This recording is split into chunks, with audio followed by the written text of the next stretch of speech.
Stand for the Pledge of Allegiance, please. I Pledge allegiance to the flag of the United States of America and to the republic for which it stands, one nation, under God, indivisible, with liberty and justice for all.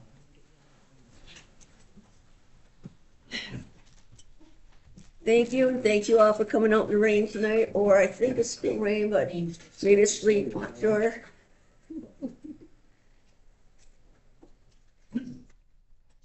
As we start this meeting, I want to remind everyone that we are recording and broadcast it on the City of Carroll official YouTube's channel.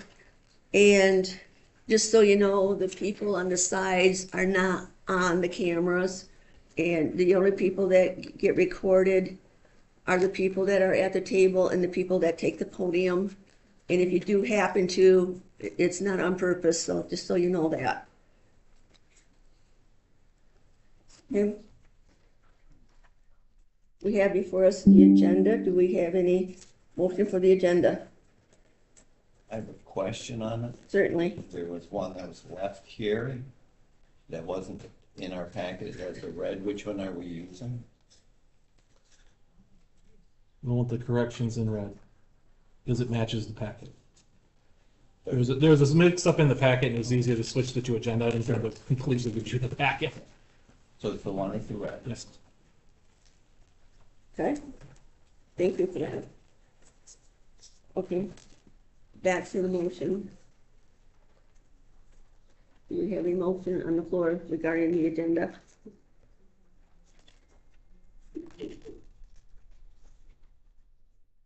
I'm going to accept the agenda as corrected in red. Support. We have a motion support on the floor. All those in favor say yes. Yes. Opposed, no. The motion carries. Thank you. We will move to communications. The first item under communications, once again, is our chartered communications, which is our TV and stuff. So that is just a everyday routine for them to send those to us. Next item under communications, number 2, the Parks and Rec Committee meeting minutes of March 24th, 2026. Any questions on the Park and Recreation Committee meeting minutes? Yes.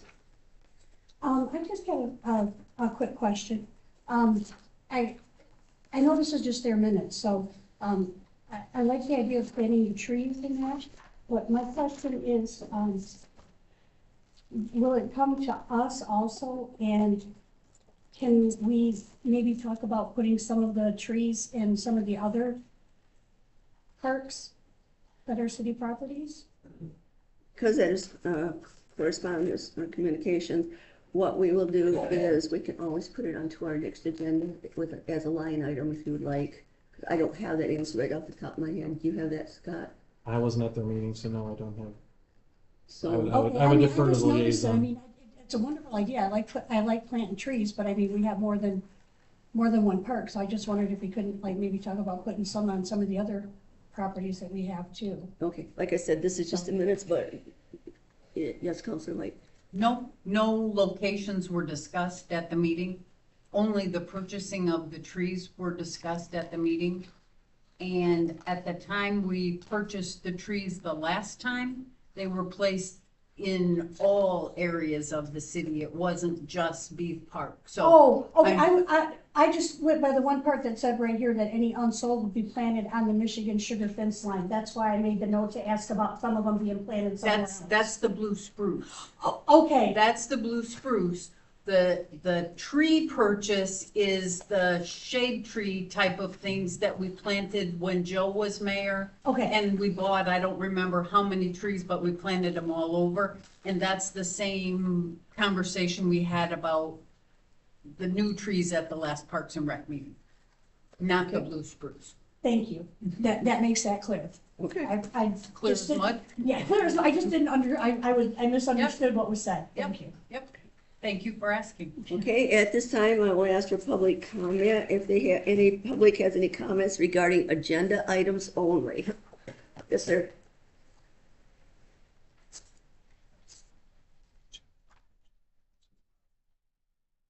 I wondered where that. Yes. Robert Aschenbach. I'd like to comment on number 14 of the regular agenda, the Van Giesen property. Okay. I believe that we now have a price point of how much that was worth. I am not sure on that.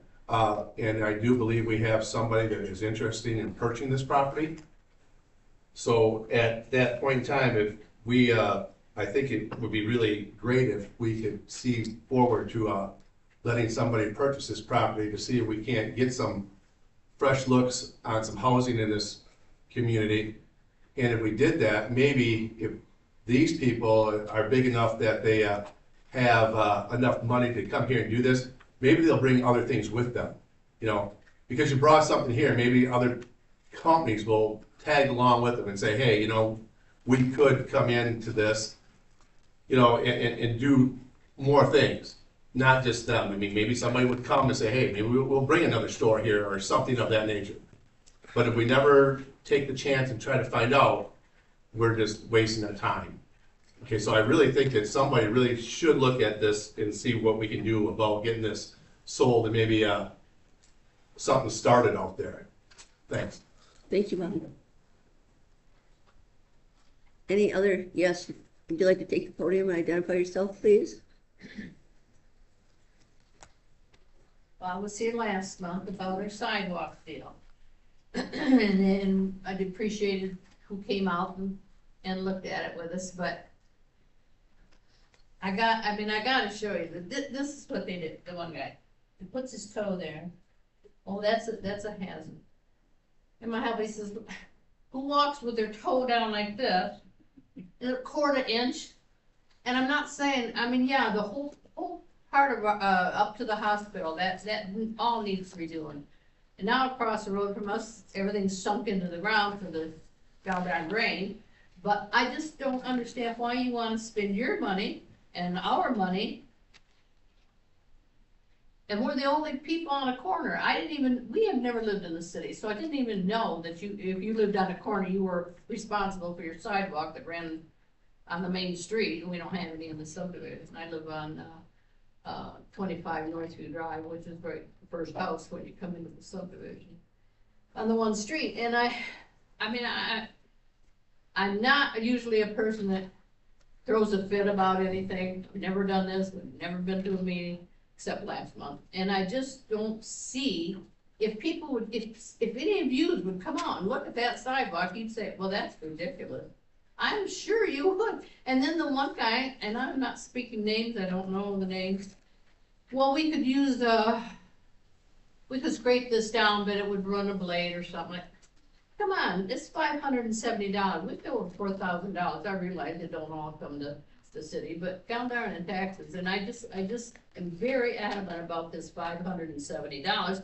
And I want to know what a 25% contingency. What is that? We'll be having an open public hearing in just a little while on that, and you'll be given an opportunity to speak and get your comments answered at that point too. Aren't you going to vote on that tonight? Well, the first thing we're going to have after, when we get down to the regular agenda, it's going to be a public hearing on the special sidewalk assessment, and you can ask your questions and he'll be able to answer them at that time.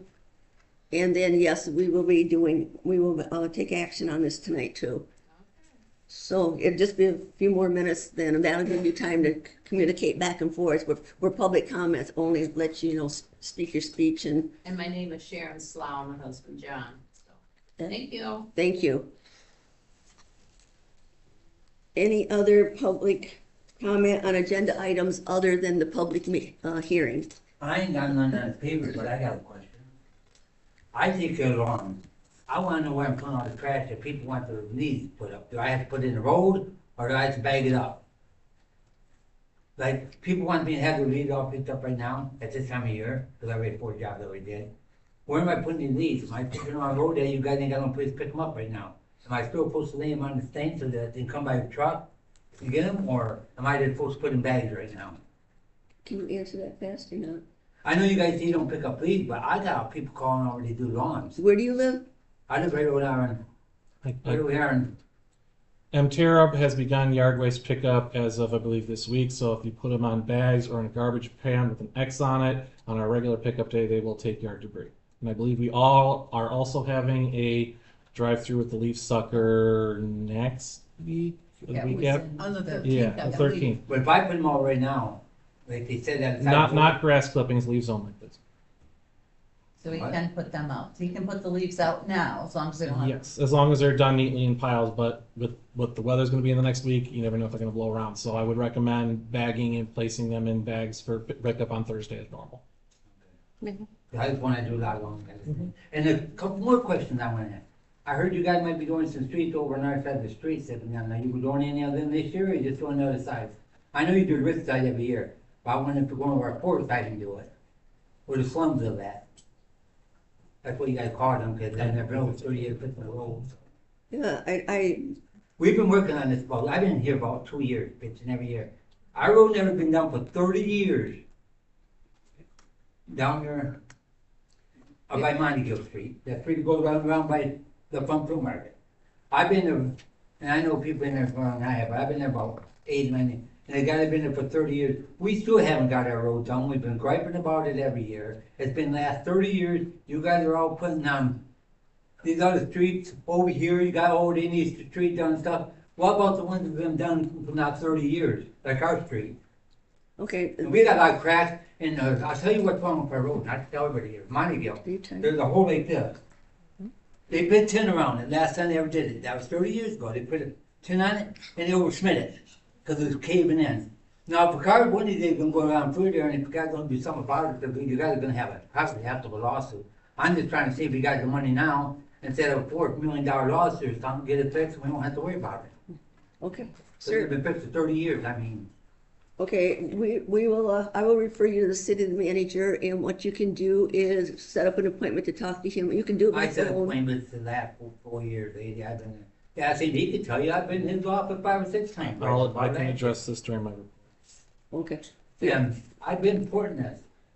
When they said, well, next year it came. Next year after that, he said, well, maybe next year. Next year it came after that. You guys are putting a new street down, it cost $500,000 for bus transmission, which they're moving out, they ain't gonna have it the way it was. You guys put over $1 million there, but you guys ain't got time to come and fix a $500,000 road. okay, Down through there. your time's up, but he will address it during I his. fixed what they, thank you. If you want me to finish up, he will address this when it comes to his report. Okay, The city manager will, so he said he'll answer those questions, so you can have a seat and wait if you'd like. Any other I'm sorry, Sharon? It is, when you mention the yard waste in bags, it has to be recyclable bags. Paper, yeah, so, Biodegradable. yeah, so the paper bags you buy from wherever. Yeah. Or a garbage can with ice. Right, and it can't go out today for next Thursday. Correct. Okay, any other public comment? Yes, sir.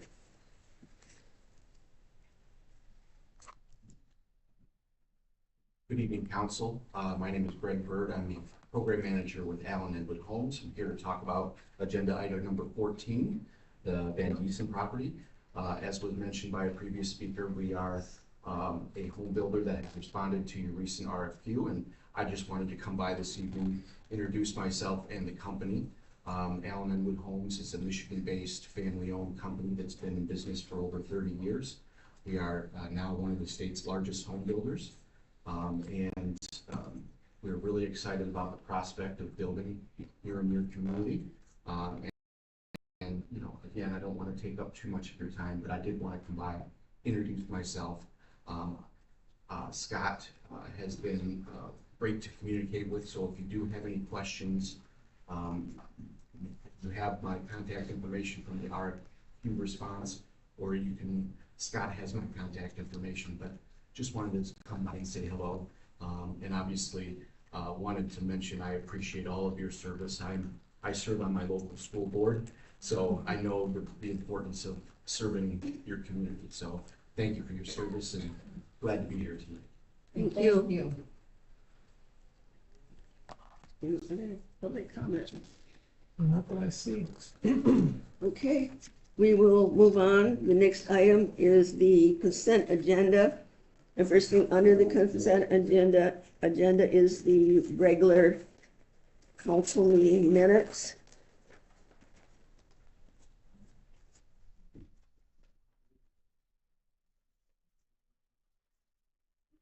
Rita, I think there's a correction in, let me know if I'm wrong, John, but on the minutes, I don't see your name as present. And I believe you were here because there was some motions made by you. Correct. So can we add John Riley to? We certainly can. Okay. Thank you. Any other questions on the minutes or changes or by council?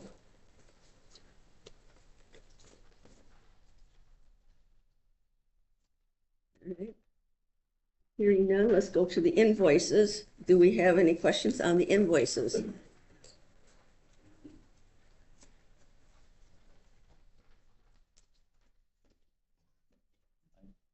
Kish, I'm sorry, Councilor Kish. I have a couple questions. The Velocity, I know those were for the 2015 Ford Explorer. Is that a vehicle that we intend to keep? No, Okay. that's one of the two vehicles that will be rotated out in the next 3 or 4 years. Like that will be the next one to go. And then you can release the old, it'll be the old vehicle to replace it. Okay. And then the other question is the Disability Network Eastern Michigan. That is for the kayak. So in order to obtain a review from them to get a letter of support, they need to review each one of the two separate grant requests, and it's $175 per review. And so they reviewed both of them and gave us a letter of support for each one of them. So that's just the cost, their time to review our plans and to write a letter of support. So I know the one is for the kayak launch. What's the other one? The resubmission of the tennis courts. Okay. So if we don't get those grants, do you have to pay for that disability? Yes, that was for them to submit a, well, if we do it in the future, probably not. We could probably just use the old one unless they have some sort of objection. I'd have to ask them, but I don't think if we don't get it, yeah, we could probably just rerun it. It would have a date on it from a year ago, but I don't think that probably was a problem, but once we pay for it, I think it's done, so. All right, thank you. Are you done, Chair? Yep. Councilor Riley? On page 17, just looking at, I'm thinking it might be a breakdown of 3 different departments, but under the first bank card, third, fourth, and fifth lines down, the 866.34 and then 866.33. What is that tied to? Any idea? I don't know what the 441 is off the top of my head. I know it's water and wastewater, the 590, 591. I do. May I? Go ahead. We purchased a blueprint scanner to scan our old blueprints for record retention. So wastewater, DPW is using that as well as they're using it for the majority of it. That way it can be tied into the Silversmith data software. So when you click on a property, if there's any blueprints associated to that property, it'll be right there on the screen. So it's a scanner. So the scanner is broken down In 3 different departments. Correct, yes. Thank you. Any other questions on the invoices? Hearing none, do we have a motion to approve the consent agenda, including invoices? Motion to approve the consent agenda, including invoices. And support. We have a motion support on the floor. Any discussion on the motion? Hearing none, all those in favor say yes. Yes. Opposed, no. Motion carries. Okay, we will move on to the regular agenda. First item under the regular agenda is I'm going to open the public hearing at this time for the 2026 sidewalk special assessments. And I will start out with the city manager explaining where we're at on that. So we had the public hearing 3 weeks ago, I believe? And we did meet with a couple of the residents who had concerns about their specific job. With the one that's off of Washington Street, there's an opportunity for it to be ground down. So we did make an adjustment to that one. The other gentleman on Washington Street, once we went through the project with him, he seemed to be okay with what we were doing. And as to the gentleman and lady who spoke earlier, we went through the sidewalk, and we did explain that while some of the lips are of a case that under some circumstances it could be a candidate for grinding because of the nature of the cement, where they have larger rocks in them, they could not be easily ground down, and they would be left pitted and could lead to further damage as water got in. And I believe, and Mike, correct me if I'm wrong, I think it's about a quarter or a half an inch is considered a danger that we have to address. A quarter or a half? A quarter. So, and part of that is for not just people walking, but also for anyone with any sort of, a wheel, whether it's a walker or a stroller or a wheelchair.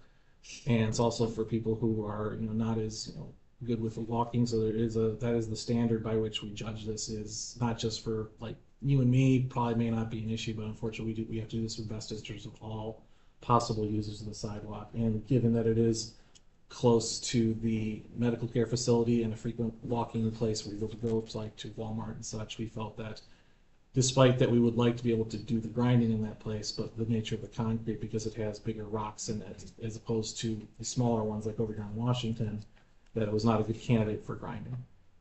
So that is why that one was left in. At this time, I'll ask public if they have comments. You can take the podium. Regarding the open. I'm building a sidewalk then for a handicapped person. Do I need a permit for that? She's 101 years old. Sir, right now, we're in the middle of a public hearing, Sorry. so can you address that later? You could give Yeah. your phone number or something. We can talk about that later. Okay, Okay. go ahead. You ready? Do I have to come up there again? Wherever you're comfortable.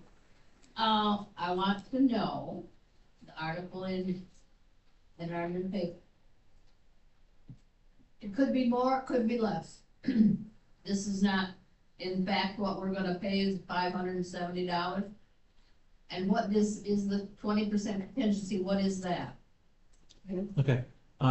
If I might, with the contingency, it might be more specific if I ask Mr. Carpenter to assist me in that, but correct, this is an estimate based on the bid price from the contractor that was selected. So that is based on how many squares we're gonna be replacing and then the 25-75 split. A contingency is, for the sake of argument, like if we get in there and something goes wrong and you have to take an extra, what we call flag or extra square out, or if there's some other issue that would require us to use that. Generally, we don't use that. I think historically we've been around 10%, but on an individual basis, I don't know, Mike, if we would go up to 20% with one flag or what that would be. I don't know. So that'd be a question that Mr. Carpenter could answer better than I can. Yeah, I have another question, if I may ask.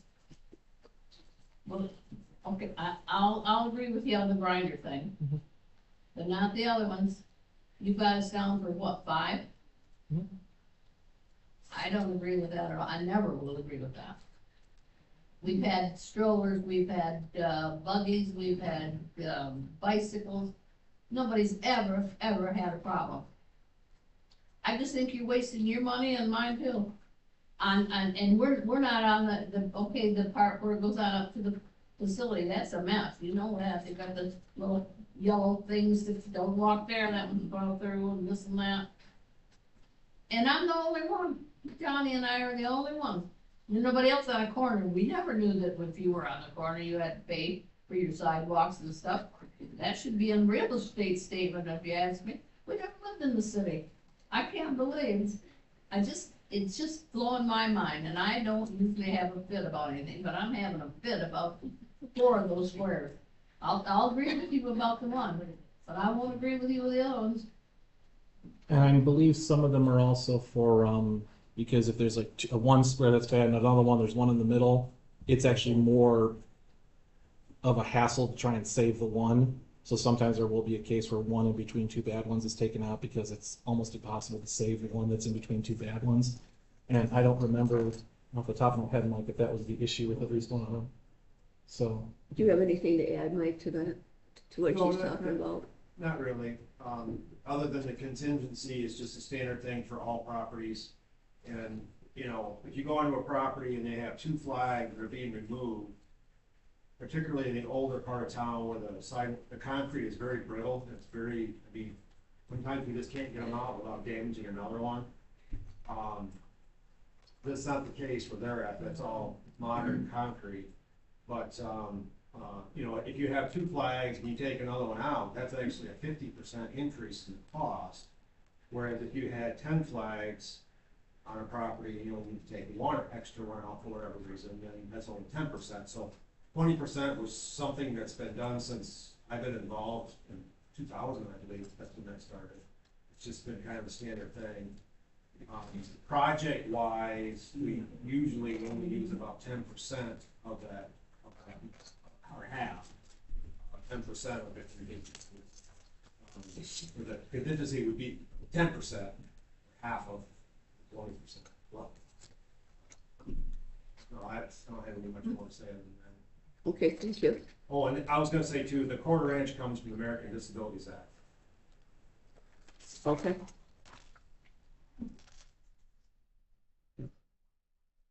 Any other questions from the audience regarding the sidewalk special assessment? This is the new graded one. right? That is the final rule as of, whatever she printed it. That includes the one that was being grinded in Correct. Washington. Correct.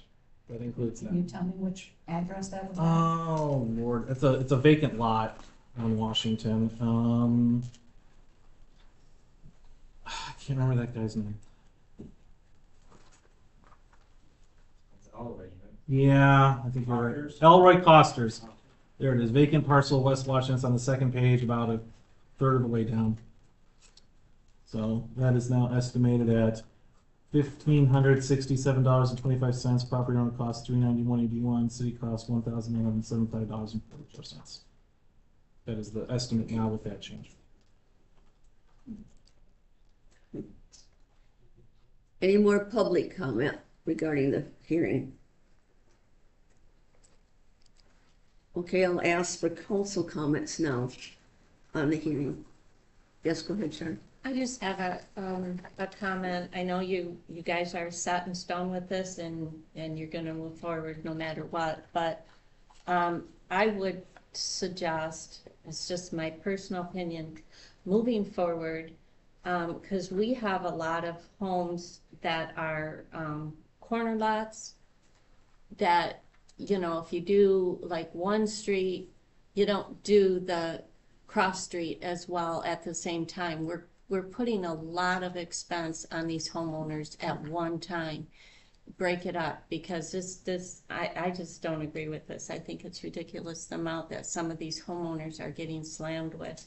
And there's a few homeowners on here that have more than one lot, and I just think it's unfortunate that they're gonna get hit in both directions. So Okay. moving forward, maybe we can We can keep take that that in into mind. consideration as we move forward for future sidewalk projects. Any more council comments?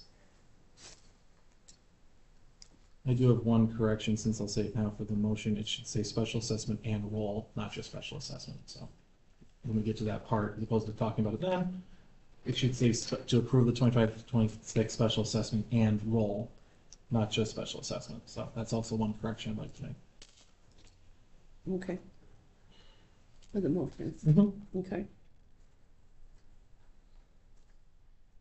So the motion would say motion to approve the 2026 sidewalk special assessment roll as presented. And roll. And roll, And okay. roll. Because it's the special assessment itself and approving the roll is final form. Okay. Any more comments from the council? Okay. Hearing none, do we have a motion to close the public hearing on the 2026 sidewalk special assessment? Motion to close the public hearing for the 2026 sidewalk special assessment. Support. We have a motion support on the floor. Any discussion on the motion? Hearing none, all those in favor say yes. Yes. Opposed, no. Motion carries. We are now closed. Let's go to number 4 for council action on the 2026 sidewalk special assessments. And I would turn that over to the city manager. So again, this is our last step. We've been through the roll, we've been through our 2 public hearings. So it is our recommendation to approve the 2026 sidewalk special assessment and roll as presented.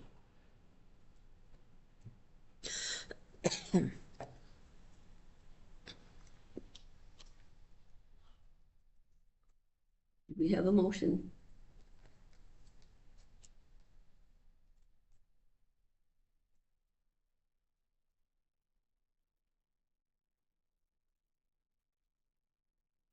Do we have a motion from the council at this time?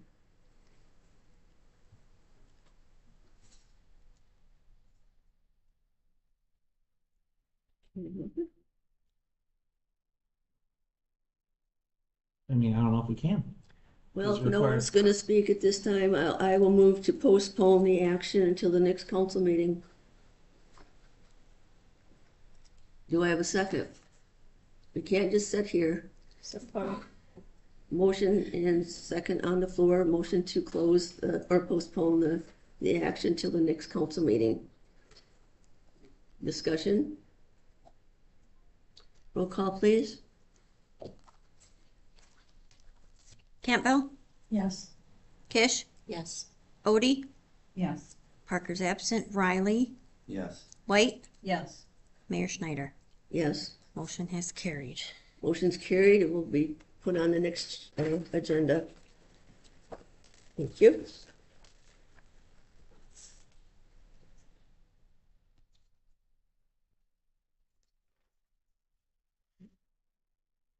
Move to number 5 on the agenda now.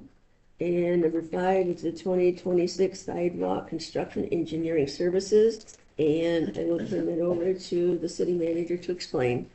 So, this was anticipated to have final approval, so the last step will be to engage the engineer for the construction process. Rowe has provided a quote for construction engineering services for the project in the amount of $9,900. They have been the construction engineer for sidewalk projects for many years and have always provided an excellent level of service. So the motions are to name Rowe as the construction engineer for the 2026 sidewalk project for the quoted price of $9,900 and instruct the city manager to sign all documents to facilitate the work. Tell me to get other quotes or bids, postpone or take no action.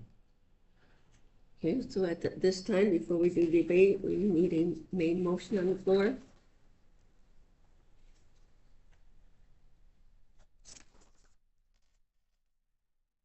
I'll move to postpone until the next council meeting. Okay, do we have a second before debate? Support. We have a motion and second.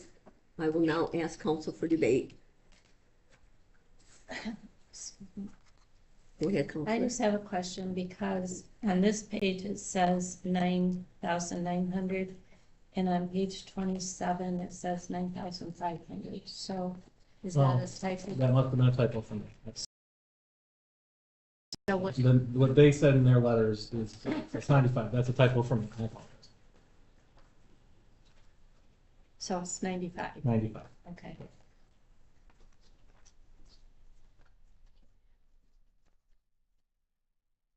And now I do have a question. And it's as to the motion, since we're gonna be putting this back to the next meeting.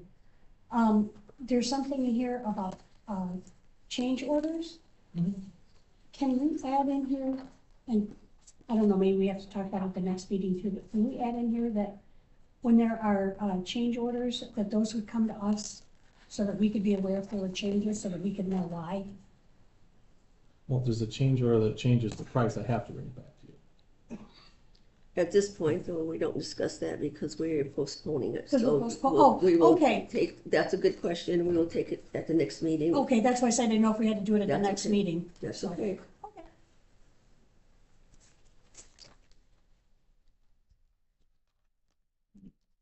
ahead.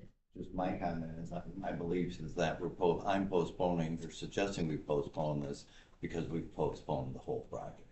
Just sort of good rationale. That makes sense. No, that makes sense. What did you say, John? I'm sorry. I said my motion was made, since we postponed the whole project, we postponed the pipeline of Willis. Sure. Okay. Thank you. Any other questions?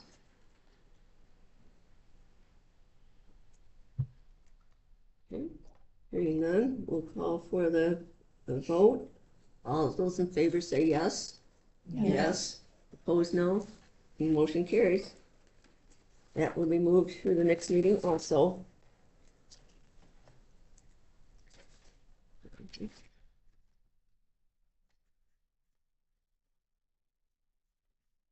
Next item is number 6, the Columbia Street Resolution number 2026-04.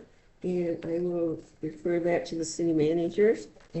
So, I don't know how many of you know this, but I've mentioned it, I think, once or twice, is that TI Automotive has been asking us to fix Columbia in front of their place for a while. And I said, well, it wouldn't be feasible or wise to do it before the project, the wastewater plant, because we're running a lot of equipment down that road. So since the project is scheduled to be wrapping up, when we were looking at the budget, I was looking if that was a road that would be possible to do work on. To my surprise, I found out that it's actually not a road on our roadmap filed with MDOT. For whatever reason. It was the main entryway into town many years ago, but it's not on the map. So because of that, I can't actually spend any of our road money on it. It has to be on that map for me to spend road money we get from the state on it. So when I reached out to MDOT and said, well, we've had this road there for 100 years, they said, well, you have to add it as a road. It's their only avenue to add is to add it as a road. So they do have specific necessities for this, one of which is a map and then a center line description, and then a resolution from the council basically saying that you do desire to add this as a road into our road map. The process is, if I get this resolution this evening, the map is due by the state by mid-April, so by the end of the week I would submit the adjustment to them. They would come out, view the road, and if they agree that it's a road, then they would add it to the map, and then I'd be able to spend money on it. So it would delay the ability to repair the road probably until next budget, not the current one, because it's going to be about a 9-month process. So this would be something that we do probably not this year, as I kind of thought we could maybe do, but next year. So again, this is just a resolution to add portions of Columbia Street to the City of Carroll Act 51 roadmap. The center line description was obtained from Rowe. I did engage them to do that, so it's whatever the state requires a center line description, and because the road does shift over and has a curve, and I believe ends somewhere around the entrance to the wastewater treatment plant as a road. And the rest of it is things that are required from MDOT, that it's in our right of way, we control it, it's a public street for public purposes, and it's been open to the public before the end of last year. So those are MDOT requirements for the resolution. So, and I know we did get a slightly updated one with some of the city's language at the bottom, just stating who said yes, who said no, and that we can sign it. Because I used MDOT's format, and well, we don't always have to do exactly what MDOT says. So I recommend adoption of the resolution so we can get this road back on our map, so we can spend our money we get from the state to fix it. Before I turn this over for I do want to ask Mr. Carpenter if, I guess I'm a little concerned with the fact that this property was lost for so many years. You were here too when the State Boundary Commission came down and did the boundaries for the city. Does this have any effect on the boundaries that the state did for us? No. Okay. No, it's still within the city. Okay, just want to make sure, because I mean, they took property that was in the city too, so I wasn't real sure exactly what they were doing. The city goes, in that particular area, the city goes over the river to the drive that goes into Chippewa. The city owns to the center line, whatever, of that street. And then south of there is technically in the township, so the sledding hill is actually in the township. Okay. Just making sure here. Okay. Will we start debate? Do we have a motion? I make a motion to adopt resolution 2026-04, adding portions of Columbia Street into the City of Carroll Act 51 roadmap as presented. Support. We have a motion and support on the floor. Yes, So going from Columbia Street and behind TI Automotive, then the street or the street or the road going down into the wastewater treatment plant, is that included or no? And Mike, correct me if I'm wrong, but my understanding is it's from the intersection down and the curve towards the entrance. And is that the entrance or slightly after the entrance, the official We designation come into is? just short of the old bridge. Okay, So so that's, actually in the future, a cul-de-sac can be put in. You know, it's gonna become Fisher Street, you gotta have someplace to turn around. So the road that's washed out right now would be repaired? Because It could- the drive could, that yes. goes down, This process is just defining it as a city street right? to get it back on the map so that money can be spent on it. What gets fixed in the future is a different scenario. So it's actually just the section from where it curves at TI and the part that goes down into the wastewater treatment. So it actually starts at right north of TI Automotive. South Collin Road actually, or Columbia. Columbia Street actually stops and turns south. Montague officially starts there and continues over the railroad tracks through the zigzag intersection and then up through town. It's the weirdest thing, but it has to do with the way you used to come into town. So the centerline description that we prepared starts at the part of Columbia Street that's paved, you know, recently been repaved. It was improved, you know, 13, 14 years ago. So it actually starts there and then goes along TI, hard turn and down towards the wastewater treatment plant. Okay, so that would be covered. do we have further debate?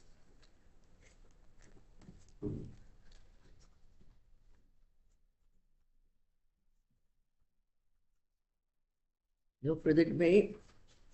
Okay, we have a motion on the floor to adopt resolution 2026-04, adding portions of Columbia Street into the City of Carroll Act 51 roadmap as presented. So at this point, I will ask for roll call. Kish, Yes. Odie, Yes. Parker's absent, Riley, Yes. White, Yes. Campbell, Yes. Mayor Schneider, Yes. motion carried. Thank you. Okay. Let's move on to number 7, water meters purchase request. And at this time, I will ask the city manager to explain that one. So I know we did this a couple of weeks ago. That was when we reallocated the fire hydrant money that we weren't going to use. This is the purchase that was allocated in the budget directly for water meters. So this is our second of 2 times doing this. We're normally do it once a year. The line had 28.5 in it, but as I know, I believe Charlotte asked a few weeks ago, like, why are we having so we've had some day-to-day purchases. So to use the balance of the fund that is left in that line, Tom and I looked at a purchase of 150 units at $155 each for the unit and $10 for the install kit, for a total of $24,750. So that would, not completely exhaust it, but we have used some of it for day-to-day meters, so it pretty much exhaust it. This is part of the ongoing effort to switch water meters to the ones that interact with the radio here in the city hall, so that we can eventually eliminate the walking around meter reading. And also, like, if you have a leak, we don't notice it every 2 months when you have a meter read, but we can actually notice it instantaneously if you have one of these meters, and we could say, hey, do you know why you have a high water use? And that way we could nip it in the bud before it becomes a month-long problem. Someone has a leaky toilet that's leaking for 2 months. So this is part of an ongoing thing. We've been doing this, I think, every year since I've been here. So that's the request, is to use this time regular money that was set aside for this to purchase 150 MIU stealth water meters from Michigan Pipe and Valve for the quoted price of $24,750. And we buy these types from there to maintain consistency with the system we have. Okay. Do we have a motion? I'll make the motion to purchase 150 MIU stealth water meters from Michigan Pipe and Valve for the quoted price of $24,750. Support. We have a motion and a second. It's time for debate. Questions, please? Go ahead. Go ahead, Lauren. Well, I just wondered, we had this money, why didn't we just purchase these sooner? Or why didn't we purchase all the meters at once when we had the money and made the motion to purchase the other?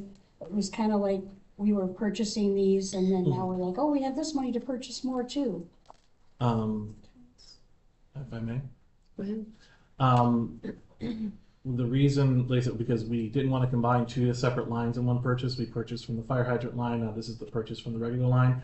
We usually do these at this point of the year because we install throughout the year. We purchase at this time of the year, and then we spend the summer installing because it's the best time to get inside people's houses and to do this work. It's not in the winters and the summer. Right, okay. So that's the reason why it's the timing of the install. And with this, we should have plenty to keep a few of the guys busy this summer installing them in people's houses. So.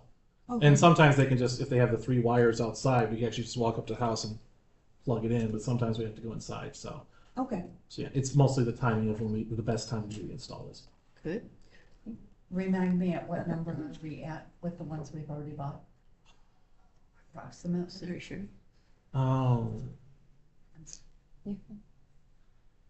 Couple hundred, I don't know the number off the top of my head, but with this order and the other order, I want to say 200 to 300. So again, probably enough to keep the boys busy boys and girls busy this summer. We already have some that are installed. The one, yes, we've been installing them for 2 years now. Okay. So I believe a couple hundred have them. Again, with Tom not here, I don't know the number off the top of my head. Okay. Go ahead. Do we have a plan as far as what areas are getting these and how many total that we're going to need for future reference? Install, I want to say, again, Tom knows this better than I do. The install, I believe, is being done. I know we tested far away first to test the range of the radios. Okay. So I know we started by going as far away from City Hall as we could to make sure that they were within range. And I believe they are going by, I think they're trying to get the easy ones first, or the ones that have the pre-installed thing in the wall, where we can just go up to the wall and not have to go in someone's basement. Mm-hmm. So how many we've done, again, I believe we've ordered 300 or 400 over the last few years, so that's how many we've had. How many households we need, I believe between households, commercial, multiples, I want to say it's somewhere between 1,500 and 2,000. Okay. So it's a multi-year process. Yeah. In fact, one of the things we had been requesting, if we had gotten the drinking water state revolving fund, is to do a mass purchase of all of them that we needed. But because we didn't do that, we are having to do this pretty piecemeal. Okay. Any more questions? We have a motion on the floor to purchase 150 MIU stealth water meters from Michigan Pipe and Valve for the quoted price of $24,750. All those in favor say yes. Yes. Opposed, no. Motion carries. Thank you. Okay, the next item kind of consists of 3 pieces. The Park and Recreation reallocation request, and I would ask the city manager to explain that. So I'm going to defer most of the details to the liaison. However, there was a motion made by the Parks and Rec Committee to reallocate money that was initially allocated for the study of the kayak launch and installation of the Lionshead Fountain back towards other projects. Specifically, according to their minutes, they made the following motion: to advise council to use any funds that were not, that's a typo on my behalf, I apologize, that should say not, or that do not, end up being spent on the kayak study or lion fountain be used for picnic tables and shade umbrellas using the quotes presented, and that these purchased will not exceed the original allocation for capital improvements. So that's why I said the motions are to accept the recommendation, postpone, take no action. I do know that, just for the sake of council's information, the kayak launch study was initially budgeted during the last reallocation $15,000. It ended up costing $4,400, so there's $10,600 left. and I believe council allocated $10,000 for the Lion's Head. However, it has come to our understanding that the cement and actual installation will be donated, so I believe our cost will only be piping and getting the piping from wherever it is, so it'll be significantly less than 10,000. The exact number we don't know, like I said, until we get out and place it. Unfortunately, we didn't get outside today to place it, so I can't tell you how long the pipe we're gonna need, so. But that is what they've requested, and again, I wasn't at the meeting, I just kind of wrote the motion so that it could be clear for everyone, so I would, with the mayor's indulgence, defer to the council liaison to Parks and Rec. Go ahead, Phil. Well, I think he recapped it for us beautifully. The initial 45,000 was for the purchase of a kayak launch, which we, in research, learned 45,000 won't even begin to touch a kayak launch and all of what was necessary to do in our parks to accommodate that kayak launch.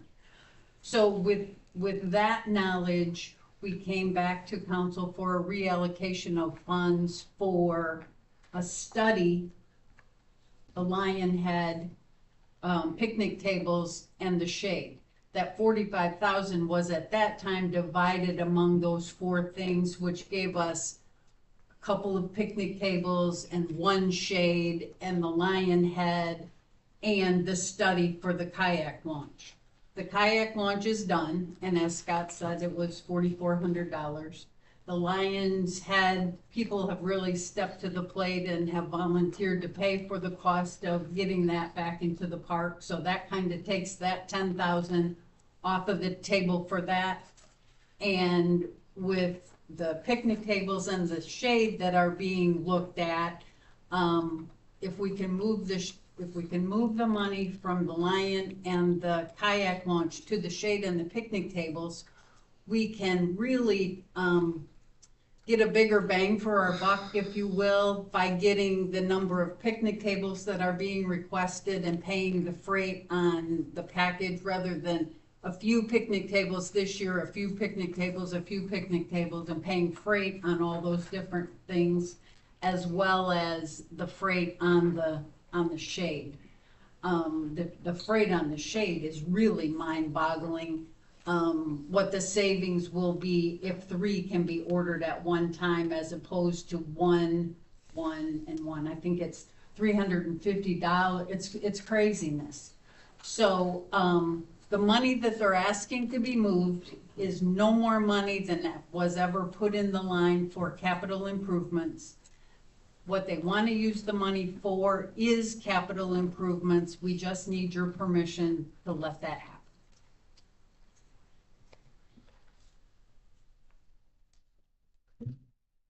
This time I need a motion on the floor before debate. Make a motion to approve the purchase of 6-8. No, Oh, sorry. wrong motion. Page 33. Oh, I'm sorry. Motion to accept the recommendation from the Parks and Recs Committee to reallocate unused funds for the kayak launch and installation of the Lion's Head fountain to be spent on picnic tables and shade umbrellas. Support. We have a motion to support. Now we will begin debate. Do we have debate?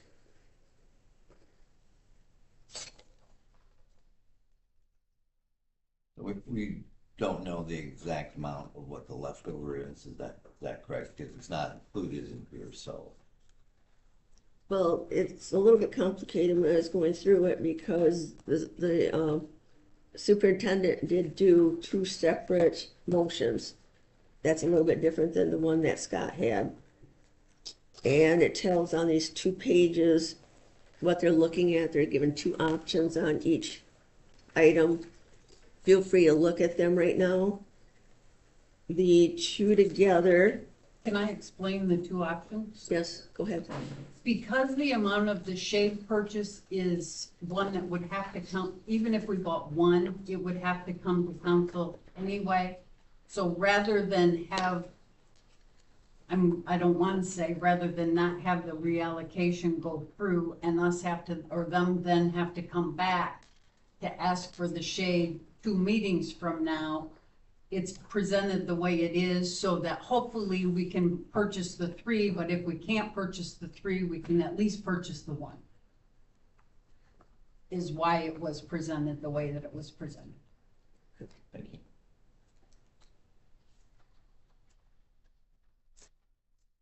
I have some questions. Go ahead. So I guess I'm just struggling with this because I know you're wanting to use the same amount of money, but when I figured it up, it is not the same amount of money. And you're saying the Lion's Head is being covered, but you don't know for sure how much is being covered. You're estimating. We've already reallocated the money once. The kayak study started out to be 45, went down to 15, and now you're saying it's only 4. However, the last meeting it was 288,000, something like that, and 75% or $75,000 match. And 45 of that was initially for the kayak, which was reallocated. And now you're wanting to reallocate more money. The figures don't add up, and it's close to the end of the budget year. This park, or this splash pad was put in 2021. So we've got nearly 5 years of knowing that the splash pad should have shade and should have proper seating, and talk about the picnic tables and stuff. Picnic tables were purchased last year, and now we're wanting to purchase more picnic tables, more shade, or add shade to it, when for 5 years it could have been put in the budget, and it wasn't exactly. And now we're at the end of this fiscal year budget, starting the new fiscal year budget or discussion for it coming up. We should be looking at putting this in and having these figures to properly put in the upcoming fiscal year budget, and not doing all this moving around, because the way I figure it, these numbers don't add up. Any more debate? Yes, go ahead. For the past 4 years, the money that's been in the capital improvements line has basically gone back to the general fund. It's been a change of leadership on numerous occasions, poor communication with the Parks and Rec Committee, so as to them knowing what they needed to do, exactly how they needed to handle it, exactly what the process was to get what they wanted accomplished. If you look at the master plan for Parks and Recreation for 5 years, it's been shade, it's been picnic tables, it's been all of these things. And never has the committee been given the guidance that they've needed to get it presented to council in the manner that it needed to be presented, so that it could be accomplished. So year after year after year, the money goes back to the general fund. This year, for whatever reason, somebody jumped on board with Parks and Rec and said, hey, this is exactly what we need you to do in order to spend the money that you've been allocated. Yes, they're fumbling. Yes, they're scrambling to make it happen. They want what they want in the parks. They haven't had the guidance that they've needed. They finally got it, and I'm sorry that I have to report to you that it is 1 or 2 months before we're going on to the next budget. But I don't think it's fair to this group that meet month after month and give their heart to Parks and Rec to say, once again, sorry about your luck, we're gonna put that $40,000 because we were able to spend $4,600 or $4,400 on a study. We're gonna put that $40,000 back into the general fund, and maybe you'll get it again next year and maybe you won't. So please, look at the parks, look at what needs to be done, and allow them to do what they're asking to do.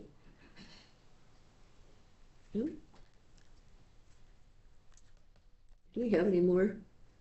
Yes, go ahead.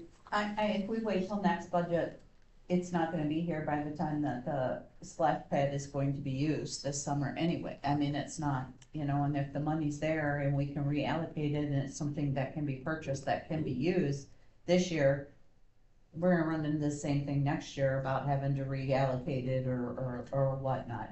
So, I mean, the money's there, it was set aside for, you know, certain things for Parks and Recs. I feel we should let Parks and Recs use it to get the things that, you know, it's gonna be used. I mean, that splash pad is one of the best things we've ever done. I think we need to take care of it. Just go ahead. From what I'm hearing, it sounds like the can is being kicked down the road year after year. And the money was allocated for Parks and Recreation. The purpose has changed because they found out that the kayak engineering study was not going to be feasible. It just seems appropriate that the money is there, that we would go ahead with what we asked the Parks and Recreation Committee to do. Go ahead. Okay, well, I kind of tried to figure it out, because I went back and I figured out that they had like $45,000 and what they had, and then I went through and I said, you know, they took the 44 for the study and the 500 for the pickleball court, and then what that left was approximately $40,100, and then the $7,433.47 for the picnic tables, and then the $29,046.30 for the shade, and then they're left with approximately $3,000 and something dollars. But then with the shade, the one question that I had with that though, it says when that comes, there's the one question I had with that is that the price does not include any of the concrete supplies, the anchoring hardware, or the truck unloading or the installation. So while I agree that I want to have the shade, we need to get it because they have been asking for it and they've been trying to get this done. And I know that it's been hard to try and get everything sorted out between everything. So I do think since the money's allocated, they should be able to use it. But how are we going to get the shade up? Who's going to do that when it gets here? DPW. Okay, and where's their wages coming from? They do have wage allocated for parks, so it'll be coming out of that. They do have DPW wages are split up pretty much everywhere, but they do have wages in the parks for what they do. Okay, that was what one of my questions was, because it says that when this comes in, there's nobody gonna load the truck or put anything up or do anything like that. So That'll be DPW wages cost. The other, I mean, the truck unloading, again, I don't know how much the company charges. Concrete supplies, I'm assuming we would buy the concrete, anchoring hardware, if applicable, so it's not in the quote, I'm assuming it's not applicable. Right. And the other thing, just to continue your point, is the applicable taxes. We usually are a non-tax entity, however, since it's not a state company, myself will probably have to, negotiate with them to make sure they don't charge us because it's required in-state, but out-of-state, it's kind of sometimes a little wonky. But I will do my best to negotiate them, send them the paperwork, bag, borrow, steal to make sure we don't have to pay taxes on it. I mean, it's Florida, they have enough money. Okay, so with what's left, we can probably use some of that for the concrete and supplies that we need or whatever. Okay, well, that was my question. So I don't see anything wrong, because we do need the shade down there. And so I don't see any problem with them using it. And I would say hopefully lesson learned, and they've learned what they have to do to get things done now. Exactly. And hopefully we can start out next year fresh and we can get everything rolling and get our ducks in a row and get things done in an orderly manner now. Thank you, yes. So. Okay. The only problem that I have with it is the fact that we tell Scott to tell his department head that they have to get their stuff done by a certain time, because it has to be back by a certain time, which it does, because the treasurer does need the invoices and things to balance by the end of June.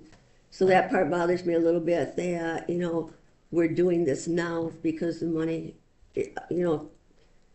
we're so close to the budget time, and the money could roll over to the budget and get done, and then I feel more comfortable, because then we're doing the same thing that we're asking the staff to do.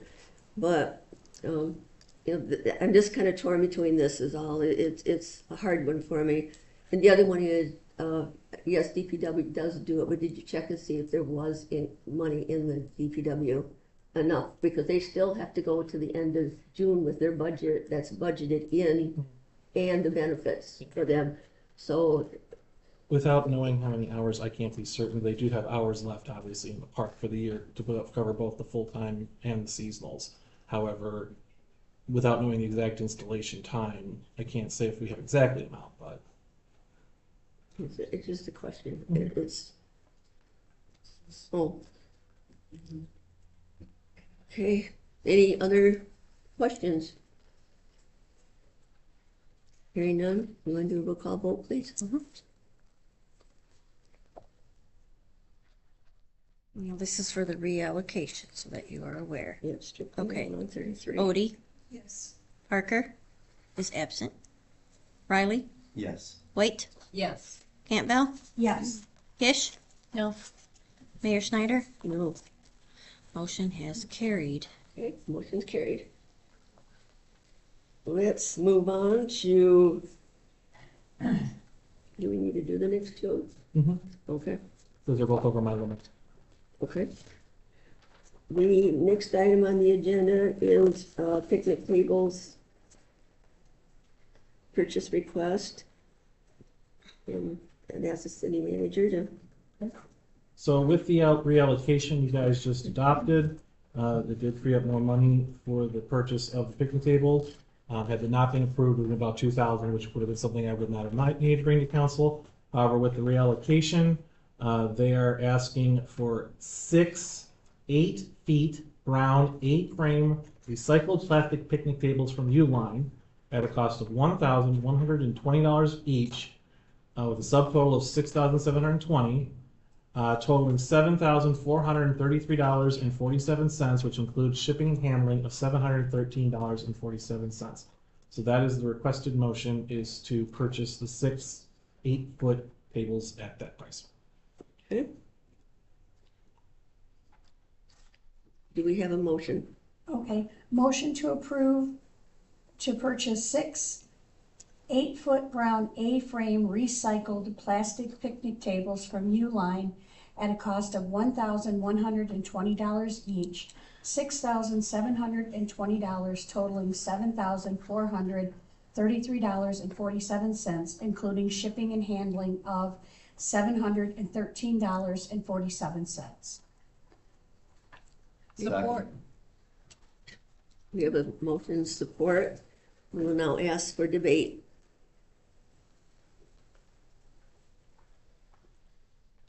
Any debate? Yep. Hearing none, roll call vote, please.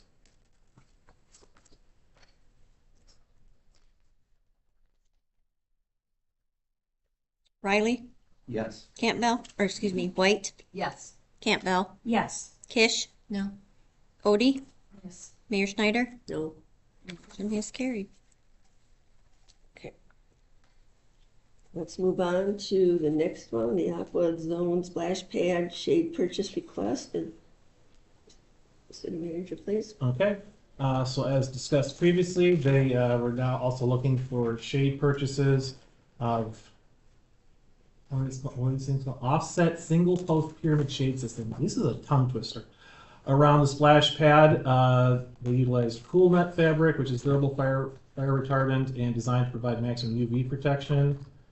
They had two options. I believe with the reallocation approved earlier, option 1 is the more preferred, which is to purchase 3 15 by 15 by 8 offset single post pyramid shade systems at a cost of $8,271 each, with a total project cost of $29,046, including Michigan Professional Engineer sealed drawings, calculations, and shipping and handling.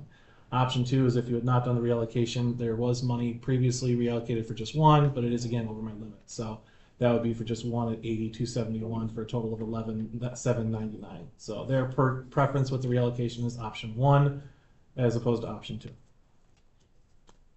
2. Do we have a motion?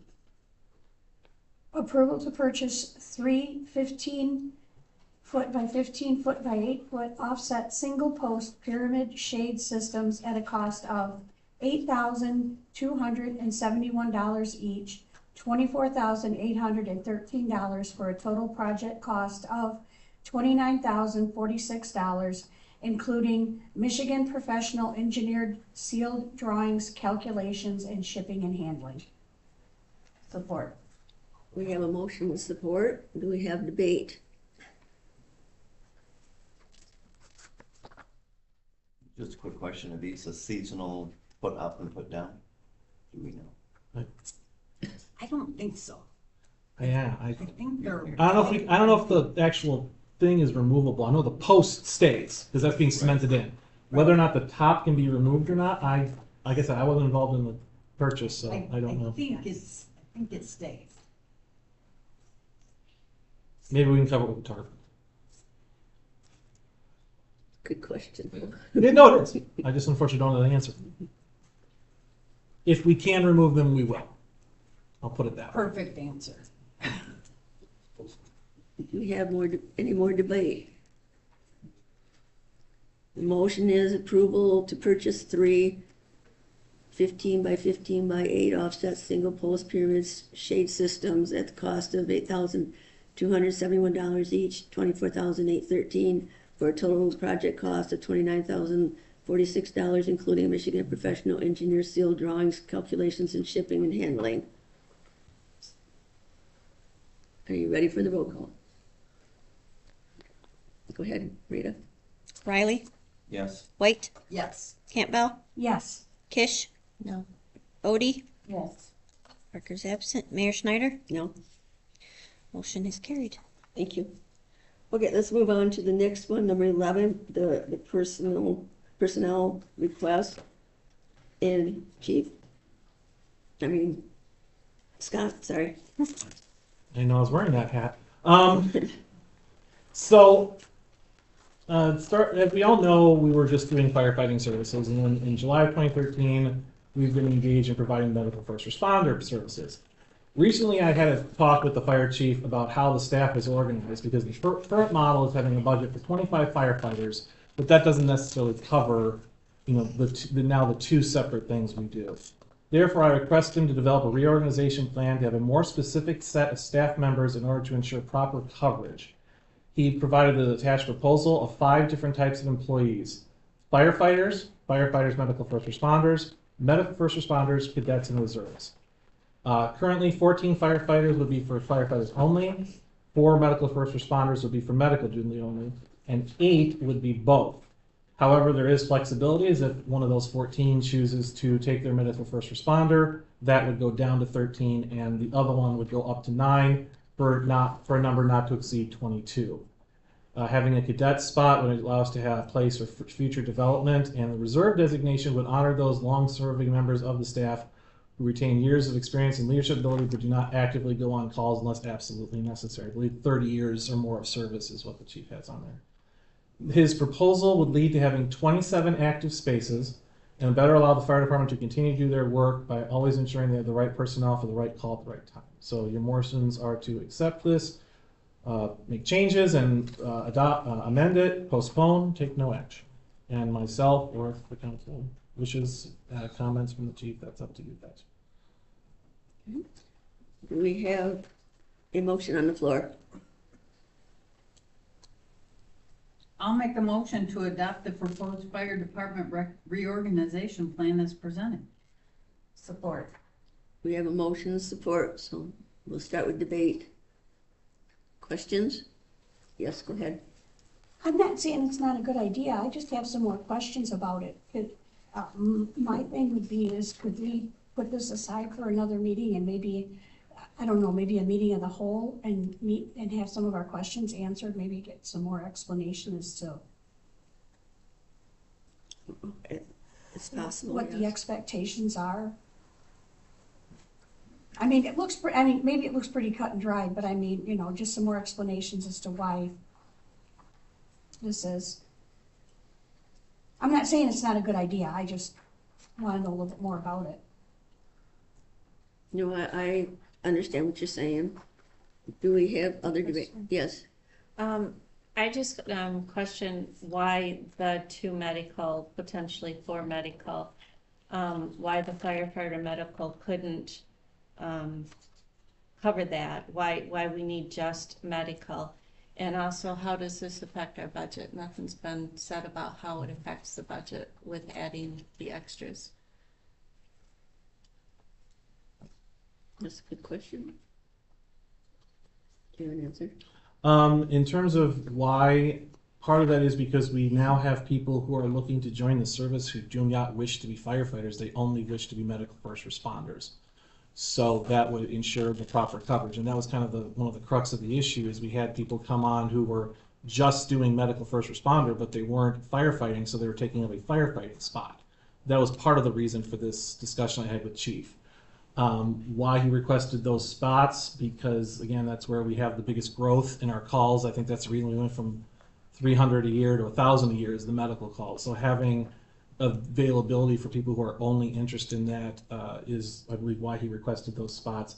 In terms of the budget, we budget our personnel pay based on who responds to calls. So generally, our budget is right now set for 25 firefighters at an average amount of calls and an average amount of people who come. Like, and I asked the chief about this. Typically, for a call, I think he said the most response he's gotten on a call was the Poet Fire, which I think he said 17 or 18 of the 25 show up. But on the average call, it's somewhere between just a couple to I think the highest average is around 8 or 10. So it really does depend on the volume of calls and how many people show up in terms of how the budget works out that way. The budget was increased, obviously, when we started doing medical first responder because that did increase our call volume. They're all paid at the same amount of rate. The additional cost that could come from having the 2 additional spaces would just be gear costs and I believe radio costs. So that is something that if this is approved, this would go into effect, with our next budget, and we would budget accordingly based on approval of this or something similar. So this would go into effect, because I said those 2 spots are open, so obviously they would just be available, so we would have this probably go into effect in July 1st, and we would budget accordingly. Does that not also include training? Every member does have training, and that is, we do have a separate, well, it's part of their pay. They get a certain rate for responding to calls and a certain rate for training. So however many attend the training, not every member attends every training. They do have certain minimum requirements. Certain members who wish to advance take leadership training, some don't. Like I said, about half of the department right now has the medical first responder training, which I believe we paid for with ARPA funds prior to my arrival. If anyone wants to take it now, I'm not sure, Chief, nod at me or not. Do we pay for them if they want to go to medical first responder? Just nod yes or no. Yes, apparently they do.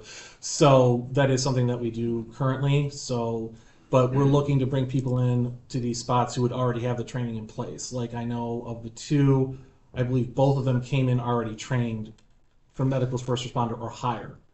So they walked on immediately able to do the job. But what was happening is, since we had people doing just that, we had 2 less firefighter slots available. So that's why I asked Chief, would it be better to try and, instead of saying we have a number, which is a number 25, which has been in the budget, should we look at, okay, like how we do with other areas, do we classify employees based on what skills they provide or what roles they have?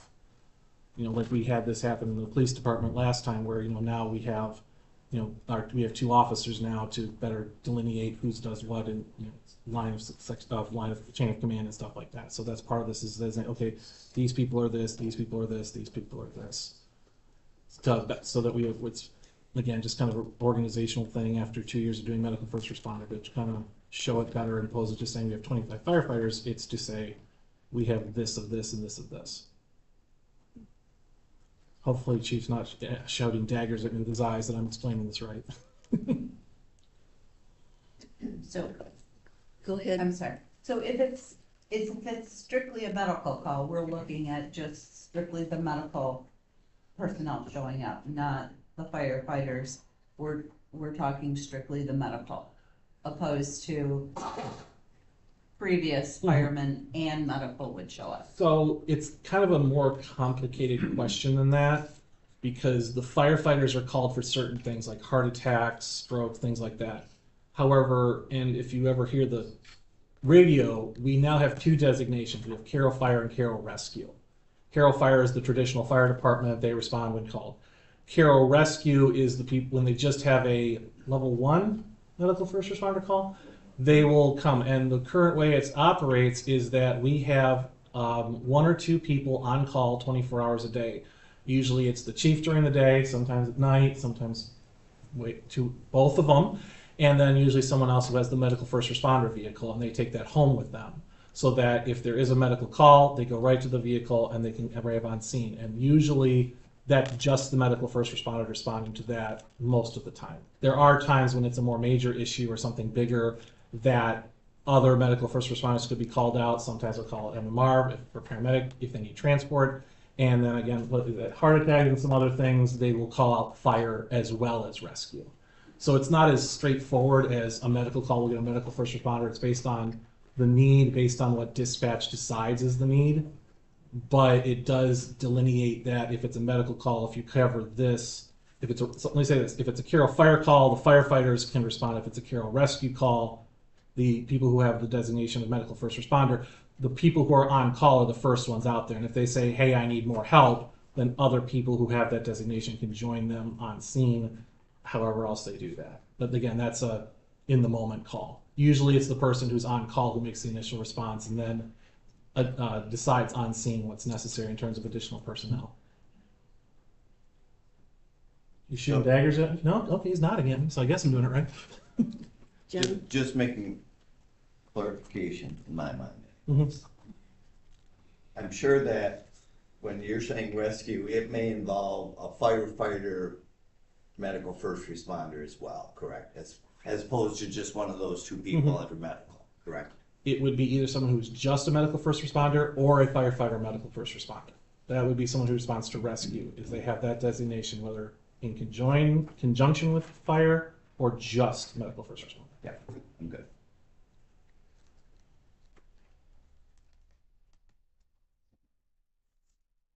Yeah, the people who say just firefighters are just firefighters. Right, I get that. First responders would be out to respond to either one. Anyone else have questions?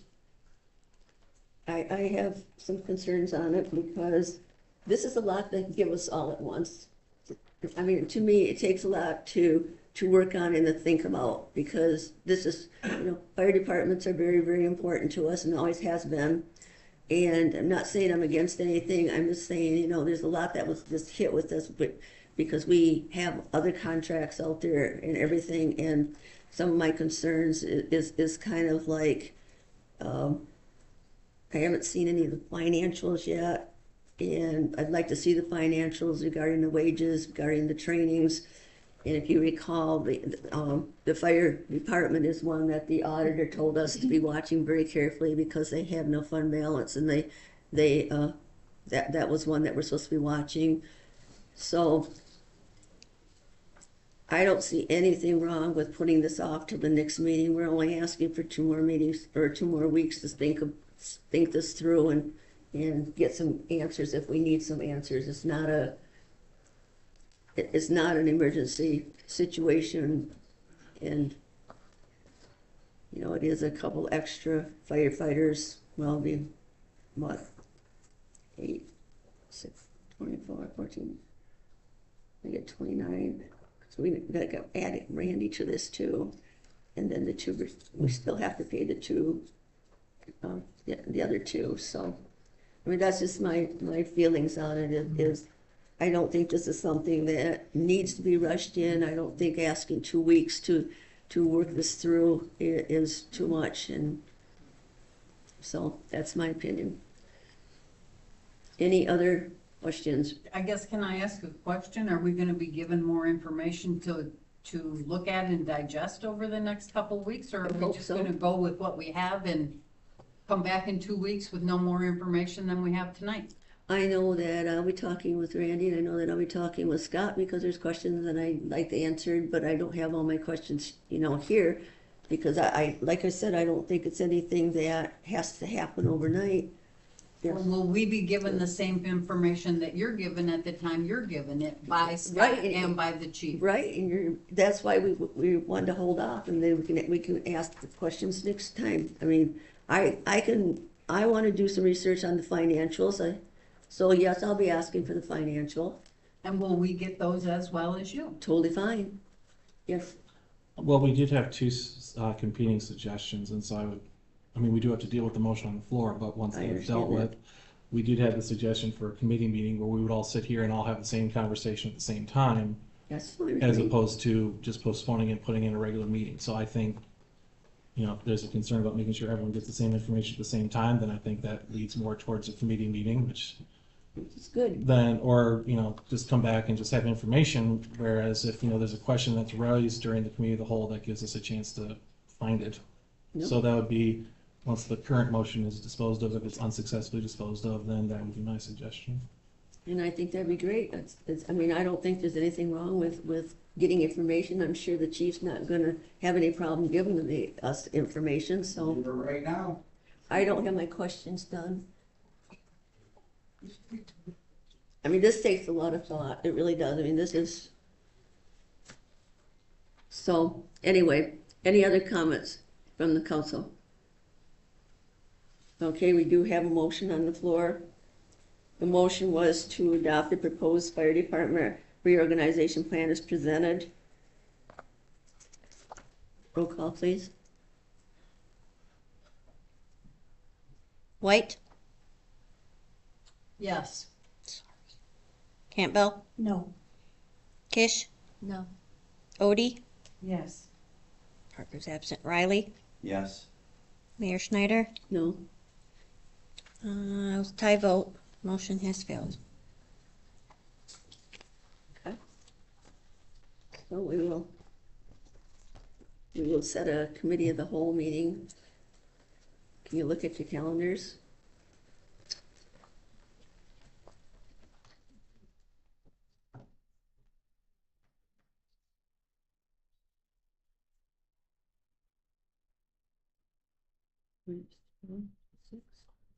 All that.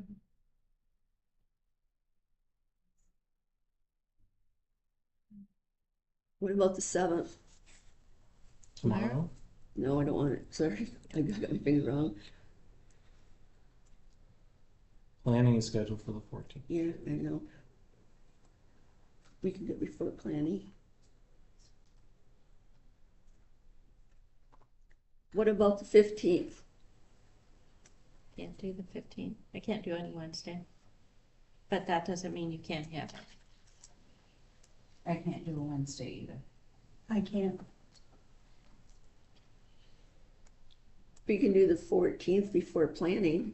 Planning doesn't start until what? 7. 7. So we have plenty of time to do the 14th. That's It's a it. Tuesday, I can't do a Tuesday. Oh, I'm sorry, I lied, I can do a Tuesday. Tuesday the 14th. Yes, I can do the. John? Okay. Shar? Mm-hmm. Yeah. And what time are you saying? Any time that you guys want, we can do anywhere between 5 and probably 6:30, because they start at 7 planning, so we'll be out of here, but I would say probably around 5:30, 6 o'clock, which, You said 6 though? Mm-hmm. 6 work for you, Joe? okay. Yep. April 14th. Chief, are you available? I'll have to check on that. Okay, I'm available right now. at 6 o'clock. Okay, if not, can you send your assistant chief? Okay, meeting set for that, April 14th, committee of the whole. And you'll get with him with all the information that you wanted, so we have it all? Yeah, right, and anything that you guys want, you can have ready, and that'd be great. Okay.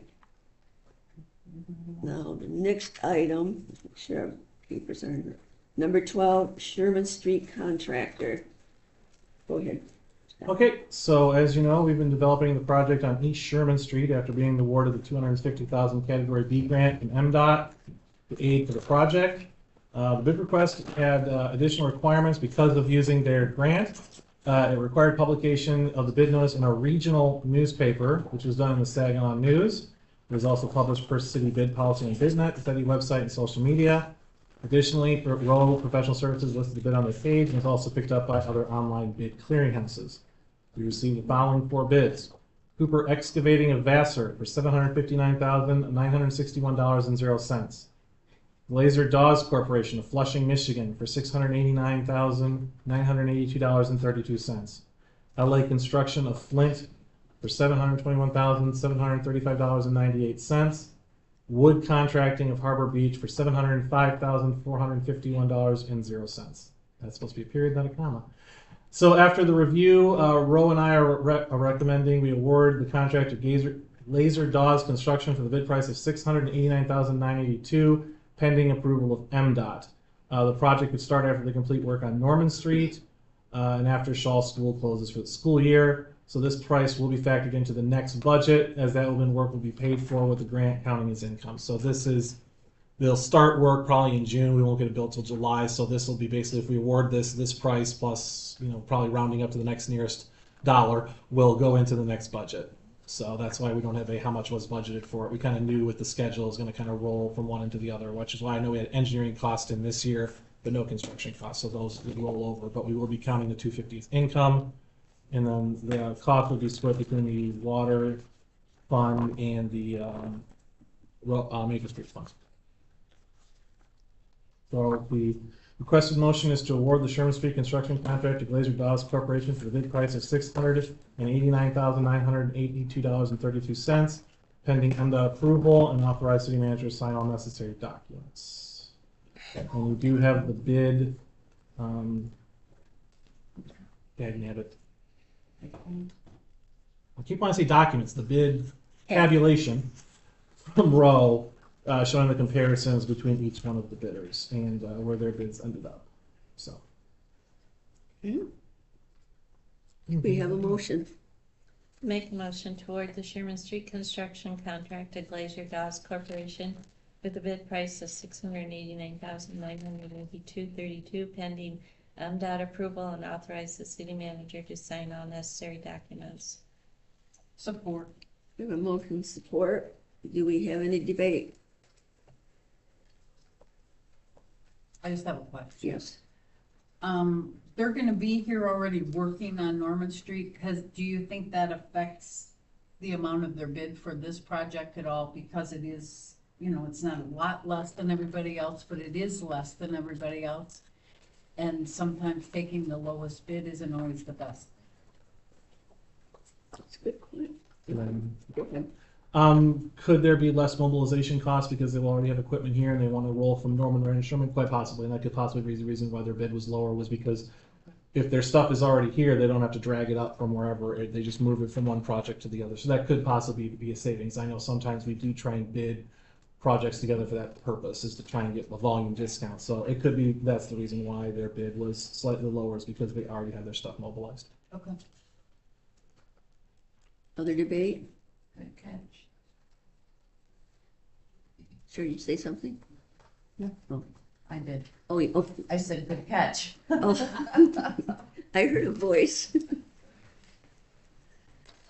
Any other debate? We have a motion on the floor to award the Sherman Street construction contract to Glazer Dawes Corporation for the bid price of $689,982.32, pending MDOT approval, and authorize the city manager to sign all necessary documents. Are you ready for the call? Roll call, please. Campbell, Yes. Kish, Yes. Odie, Yes. Riley, Yes. White, Yes. Mayor Schneider. Yes. Motion carried. Let's move on to number 13, the Sherman Street Resolution number 2026-05, and that's a new one on the table too for you. Go ahead. So since we're getting money from the state, they want a resolution from you guys saying we're going to do the project and we agree to their contract to get their money. We do this, I think, every time we have to get money from the state directly. I know we did this for the Columbia project we did with the Small Urban Task Force. And basically, they need a very short and sweet resolution, basically saying someone can sign this contract number. So that's why a very short, sweet resolution. which will allow me to sign the contract, which then we send the contract and the awarded contractor to MDOT. If they check everything, say it's okay, then we can start. That's why the motion previously said pending MDOT approval. So again, we approve the resolution so then I can get our 250 grand from MDOT. So I'm asking for a motion to adopt the resolution authorizing me to sign the MDOT contract 26-5094 as presented. I'll make that motion to adopt resolution 2026-05, authorizing the city manager to sign MDOT contract 26-5094 as presented. Support.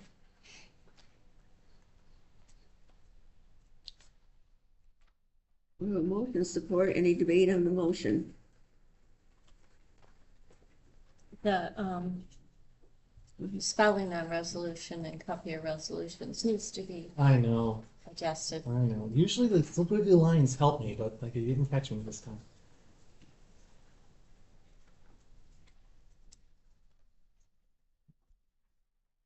Any further debate? Want to roll call? Kish? Yes. Odie? Yes. Parker's absent. Riley? Yes. White? Yes. Campbell? Yes. Mayor Schneider? Yes. Motion carries. Okay, let's move on to number 14, the Van Giesen property. Our FQ results, you want to go ahead with that? So as this council knows, we had this discussion last year about an interested party in the Van Giesen property that had been, I think it was a project for subdivision development back in the 80s that did not finish, and it came to the city, and the city has owned it ever since. And while at a conference, someone said, hey, do you have any stalled projects? I said, yeah, sure. They said, okay. Came, gave a presentation to council. Council wished to have a more open process, so I did that. I did obtain an independent assessment, and after that, I put out a request for qualifications. So the difference between a request for qualifications and a request for proposals is I did not specifically ask for a number. I was asking for if you are qualified to do the project, I'd like you to send in that you're qualified, and then this council would review who was sent in, and then choose either to negotiate with someone or do a set or say, okay, we like these three, for example, ask them each to then do a request for proposals for a dollar amount to purchase the property. We did have, according to BidNet, 28 entities review the request for qualifications. We did have, I think, 1 or 2 in the city and 1 or 2 as far away from California. However, we only received 1 set of qualifications from the original presenter, Alan Edwin Holmes. As I stated, the RFQ did not request a price, as that would have been step 2 if we had received multiple entities. However, they did include a price of $3,500 per proposed unit for the property, for a total of $87,500. This could be a starting point for negotiations if council chooses to go down that route. So we can move forward with this one applicant. You can tell me to put the RFQ back out there and try again, or just say, you know what, we've looked at it, we've decided not to move forward. Those are your 3 options for motions. The reason the first one is authorizing me to enter exclusive negotiations with Alan Edwin because they're the only RFQ provider. Second option is instruct the city manager to repost the RFQ and report back to council. Third is to tell me to just basically, we're done. So those are your 3 options. I will say that the price obviously has gone up from the initial proposal, and I have not publicly stated the amount of the, what's it called, the Appraisal. assessment. However, I will say their price is favorable based on the assessment I have. And you plan on taking us to closed session and do the? We cannot do a closed session. Oh, I thought you told us that. No, closed sessions for purchase only, not selling. Oh, you told me that you couldn't tell us how much until we had closed session. I don't believe I said closed session. I said it would not, well, if I said closed session, I mean, it would not be advantageous to publicly announce it. So, I mean, we do have an offer on the table. If you want to ask me a direct question, I will answer it. Because it is, I mean, it is a foilable document. So if you want to ask me a direct question, I will answer it. Okay. So again, those are the options. We can take the person who provided the RFQ, use their price, and I can negotiate, and then we would come back with a purchase agreement. And I know there's been some discussion about having some sort of public presentation of what's going on so the community can come and see what's going on, because I know there's a lot of questions about this. So that would probably come with a purchase agreement. So, and part of the negotiations for that would be, I know there's been some questions from council when we discussed this before of timelines. I know their RFQ said, I believe they want to be finished in 3 to 4 years. I would probably, if it's legal, I'd have to run this by the attorney, see what our limitations are in terms of enforcing that 3 to 4 year estimate. Obviously, we all lived through COVID, so we can't be completely hard-handed about it. But as much as legally possible to hold them to timelines. And the other thing is that since this is multiple housing units, this would be a planned unit development, which would have to go through our planning commission for approval. And obviously the building itself would have to go through all safe built stuff. So, but that would be after we approve selling it. Once it's sold, it becomes their project to develop. And the one benefit I would say for moving forward, no matter what, is this has been a city-owned property for, how many, 30 years, 35 years? And the one benefit, no matter what happens, would be if we sell this to someone who's not the city, it would go back on our tax rolls. So we would be getting some financial benefit from it. So that was the one of the reasons why I went down this route to begin with, is to take land that the city owns and that was originally planned for residential development and actually try and fulfill that dream of the 1980s to finally be done at the modern era. So those are your three options. Let me negotiate, tell me to put it back out there, or tell me we're done. So does our city attorney know exactly what we're at right now? I have not briefed her, but I will brief her in terms of if council lets me move. If council said not to move forward, I didn't think it was worth spending money on the attorney. But if we do move forward, I will go to the attorney and say, we're looking at a purchase agreement on this, and I would ask for her advice in terms of specifics that we would put part of the negotiations. But I figured that asking her before this would be putting the cart before the horse. Well, I just wondered because we put above city management exclusive negotiator. Well, the reason why that is language from the RFQ, which said we would either enter exclusive negotiations with one entity if we chose to, or we would ask multiple entities for a request for proposal. And then let's say, for the sake of argument, we had 3 entities that you said Scott get a price from, and they came back and let's say they were at 87.5, someone was at 50, someone was at 100. You would have said, Scott, all right, we want you to talk to that guy, whether it be the 50, 87, or the 100. That's not the situation we're in. So that's why, because they're the only person providing an RFQ, they would be the ones we have the negotiations with for the sale of the property. They're the ones who provided the RFQ as per the request. So you're exclusive. It means it with him, not with. It doesn't out us as council. No, it means that I will talk to only them and bring whatever agreement we come back for a purchase agreement back to council for. Because like I said, I can't sell land, only you guys can. I can bring you offers, I can bring you questions, I can, propose things, but only you guys can sell land. I can't. So, okay, so I realize the next step's a purchase agreement. So by approving this here part right now, is not going to hurt anything with what we do going forward before our attorney approves? You're just letting me negotiate. Okay. This is all it is. This is just to let me negotiate the results of that negotiation, and I'm assuming I mean no offense to our guest here, but this, considering what the season we're going into, will probably not be in the middle of May. We'll probably do this after the budget's done because that'll be a lot of our focus. But we'll have a purchase agreement, and then we'll probably try and schedule it far enough in advance so that we can tell that, like similar to like the open house for the sidewalk, we'll have someone say, okay, you want to come here at 5:30. They'll have pretty drawings and options and stuff like that, and then we can decide, okay, the agreement says this price, this many years to do this many years. Like I said, I don't know our legal limits.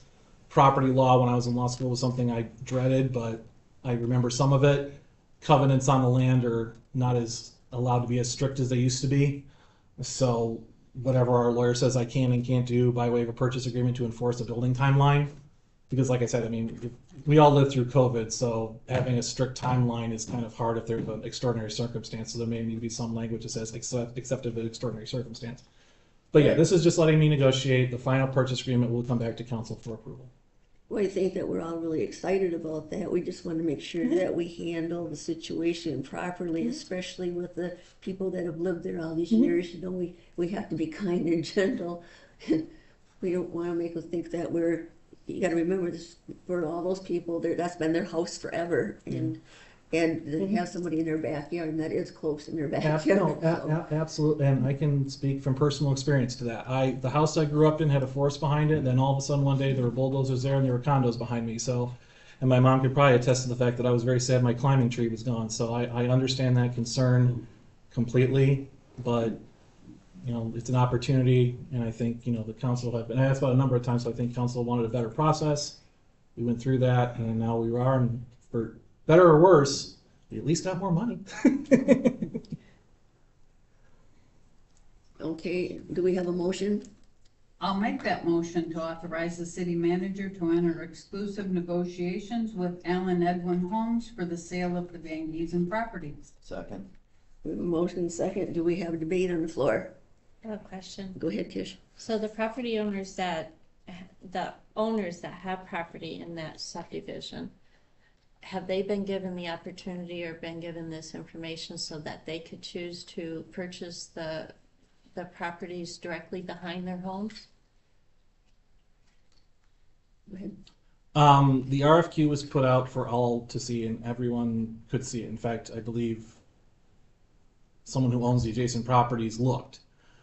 We have not individually parceled out the individual platted things behind individual properties. Right now, it is one large piece of property. It's not it's platted, whereas there's a filing that says this is where the parcels will be. However, because of the interruption in construction, those parcels were never split off. So there's one giant parcel of about 7.5 acres. So if we wanted to individually part those, we would have to parcel them out ourselves, individually list them ourselves, and individually negotiate themselves.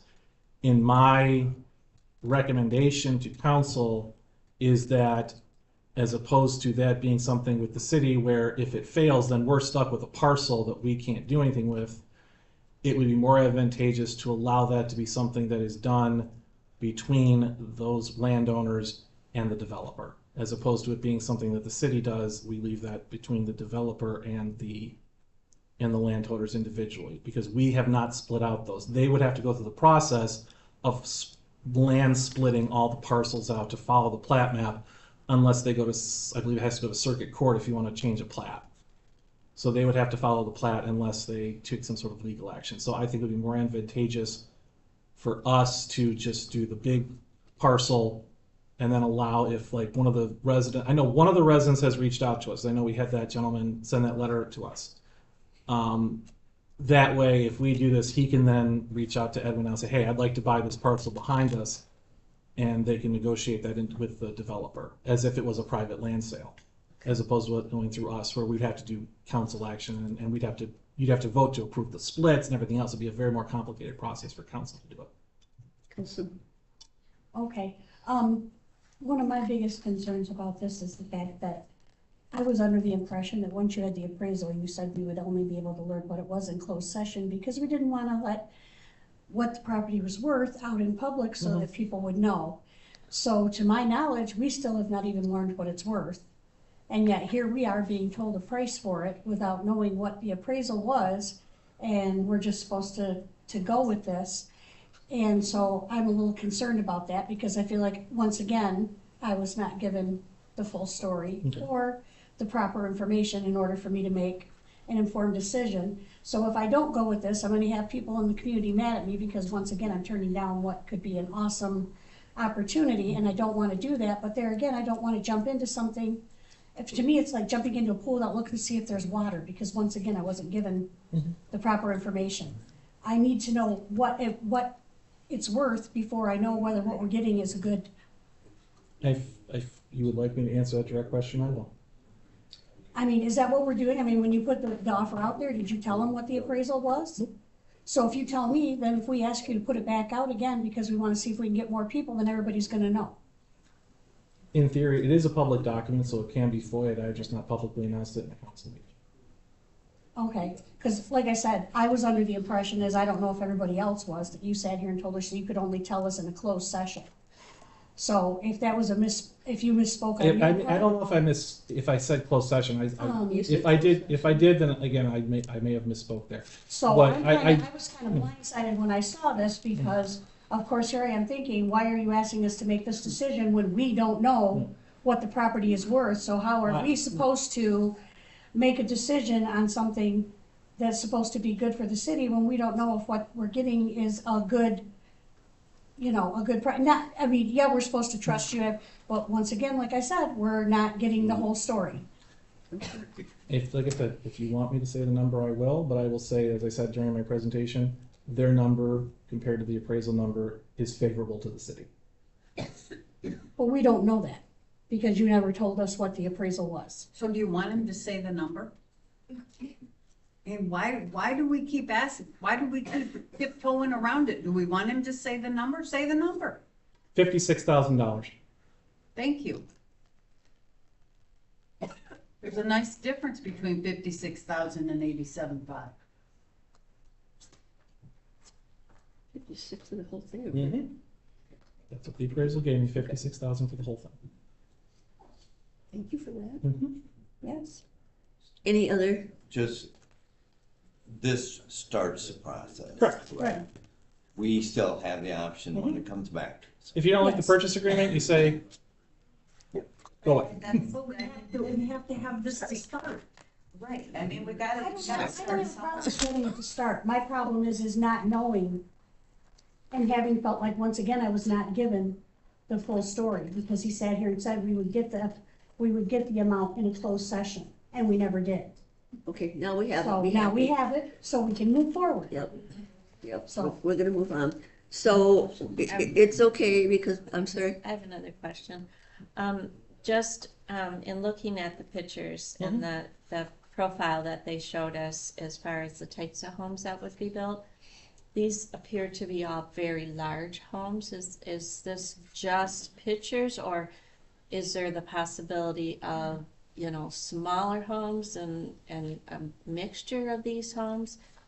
Do you know? I'm refer, you want to answer that question? If it's appropriate. That's totally appropriate. That was just a sample of what we have available.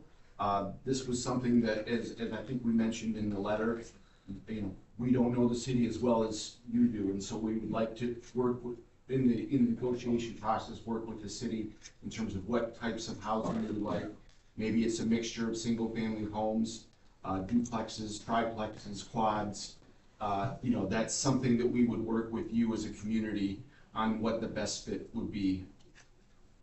But that's just a sampling of what we've done and what we've done in communities similar to this, and that has gone well in those communities. So we thought we would include those samples for you to see what we've done. I know that we had talked before about it, and we saw the houses, and they're totally gorgeous, but they're like 4 and 5 bedroom houses. And this is a small community, and there's a lot of people looking for a place, especially couples or downsizing people. So that's a good answer, because, you know, I saw a lot of yours was like 4 to 5 bedrooms, 2 to 3 bathrooms.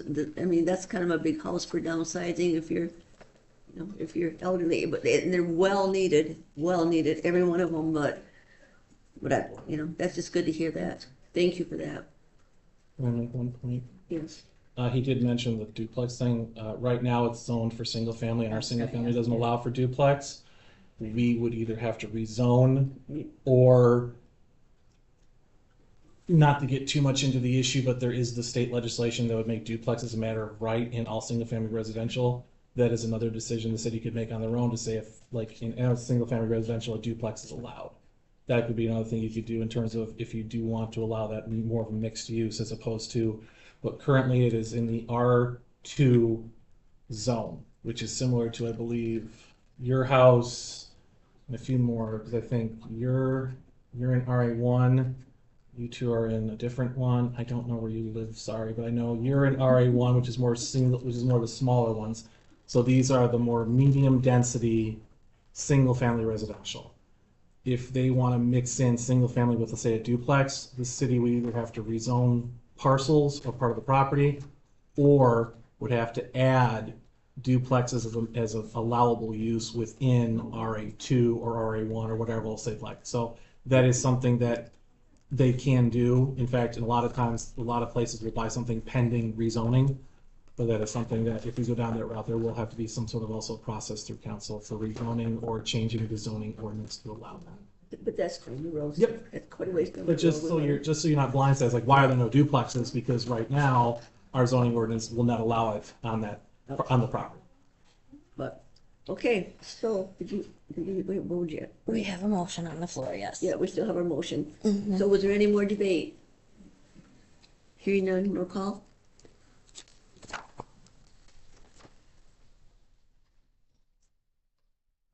Odie? Yes. Parker's absent. Riley? Yeah. White? Yes. Campbell? Yes. Kish? Yes. Mayor Snyder? Yes. All right, motion carried. Okay. So, next item. No items posted. There's no committee reports this time. My report was in writing and managers was in writing, but he's supposed to do some talking. Yes, if I may, I have 3 items I'd like to share. One, you may have noticed a post this weekend about a discharge from the retention basin. There was some commentary on it I would like to clarify. This is a discharge that has gone through the screening process and has gone through the UV building process, so it is what we call partially treated. It has not gone through the clarifiers and some other things. It's mostly rainwater. So when Mr. Stockman called me today to say the end of it, which we did have to post the end of it, he said that when we were testing it is actually still falling within our testing parameters because most of what was discharged is actually rainwater because once again, we got 3 inches of rain as we can all tell from the Cass River. The second thing I'm going to say, because I didn't have it in my agenda, is because tonight's the game. Go Blue. The third thing I'd like to show council, we did receive our material for the Tree City USA. So here is our plaque, which I would like council to accept so that we can hang it, including our first year with room for expansion. We received a sticker, which I'll be putting on one of our front doors. We received a flag. Actually, so I would suggest we get another 2 poles, put a Michigan flag, and then this one next to Caro. That's my suggestion to council. Because I don't think we want to put it in the triangle, get ripped apart too fast. And we got 2 of these, however, we can purchase more. These are the entrance signs for coming into the city that designate us as a Tree City USA. And if you'll notice, these little corners here, this is for where if we stay at this 5, 10, 15, 20 years, we can receive, want a good picture? We can put in there in the future 5, 10 years. I have seen these other communities where they have their longevity in there. So we have 2, because our main entrances are into town, they will be placed basically where MDOT says we can place them.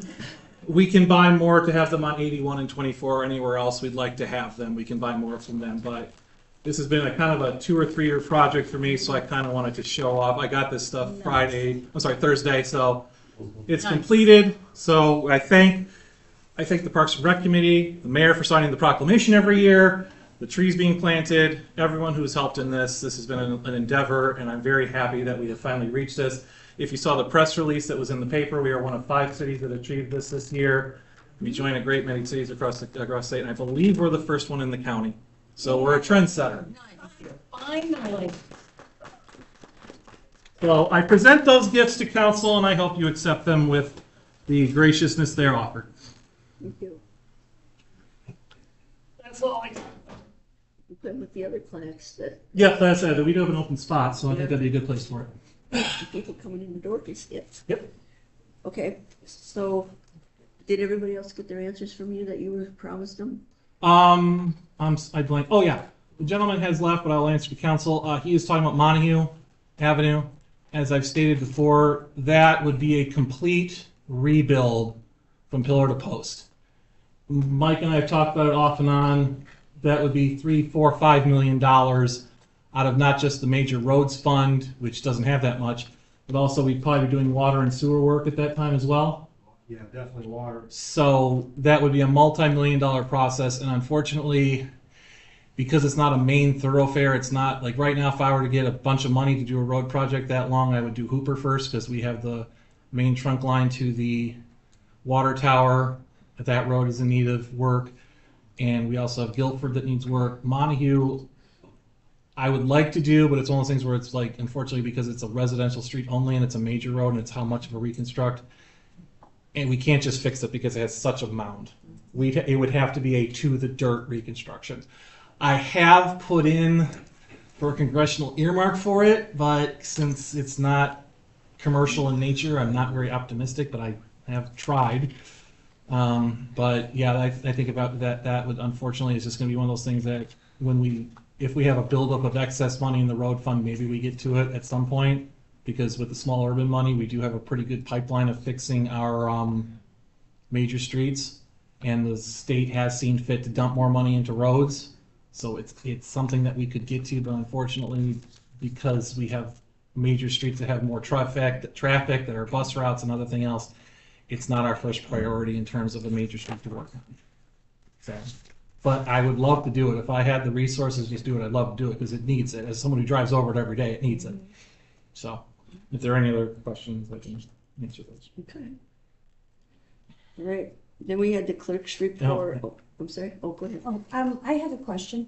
I have not heard anything about, what's going on with the drone. Are they coming along with this everybody's certification and everything? I would have to defer to the chief about how many certifications we have at this time for the drone. I don't know off the top of my head. Do you know how many, chief? Not offhand. Yes, so I know we did have to warranty it because it got dinged, so we would have to get it warranted. So. Oh, it did? Yeah. The wind didn't like it at one point when they were doing stuff with it, so yeah. Okay. And I did have another question. With like Norman and Sherman Street, is it possible to get a breakdown as to like how much of those projects are gonna be coming from the water and how much from the sewer? Yeah, I have those numbers. I can provide them in my next memo.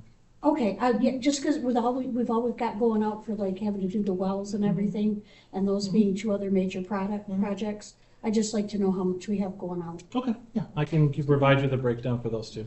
Okay, thank you. Yep, Thank you. I was thinking about that, and I thought if I didn't write it down, I would forget. Thank you. I have a similar problem. Okay, let's go back to, do you have anything to add to your report? No, I don't. Okay. Do we have any additional public comment? Oh. Go ahead. Oh. We'll get her first. And Who owns or who's responsible for the entrance to go into the Walmart where the Team One credit union, who is responsible for that stretch of road down into where Marshall's is and all? It's just, I mean, whole electrical, how many thousands of trucks are in there and out of there all day, and it's just tearing your car all up too. I don't think it's a public road. I'm gonna inquire about that. Oh, I figured it wasn't public. no, it's a private road. If I may. Go ahead. It's owned by the entity, the name has escaped me because it's a very weird name, that owns the Marshalls building. So that entity owns that road. It's a private entrance that they own. So they are responsible for the upkeep of that road. How do you get any message across to them that the holes need to be filled or something? I believe they It's a do. mess. They do have a local contact. I can always reach out to them. I'm working on that. I'm trying to find out who the owner of the road is. And, It's bad. It's I know all the I way drive down. quite often. To get that fixed. If it's a private driveway, there's not much you can So do. like the bank's not responsible for any of that, or Well, I the don't know how the bank or not the bank, but the. FEMA, yeah. Okay, yeah, this is public comment, so let's, Thank you. we'll let the manager get a hold of the people. My turn? Yes, go ahead. Thank you. Thank you on behalf of the park boards. We have been working for 4 years to get picnic tables. Thank you. I feel like we just won the lottery.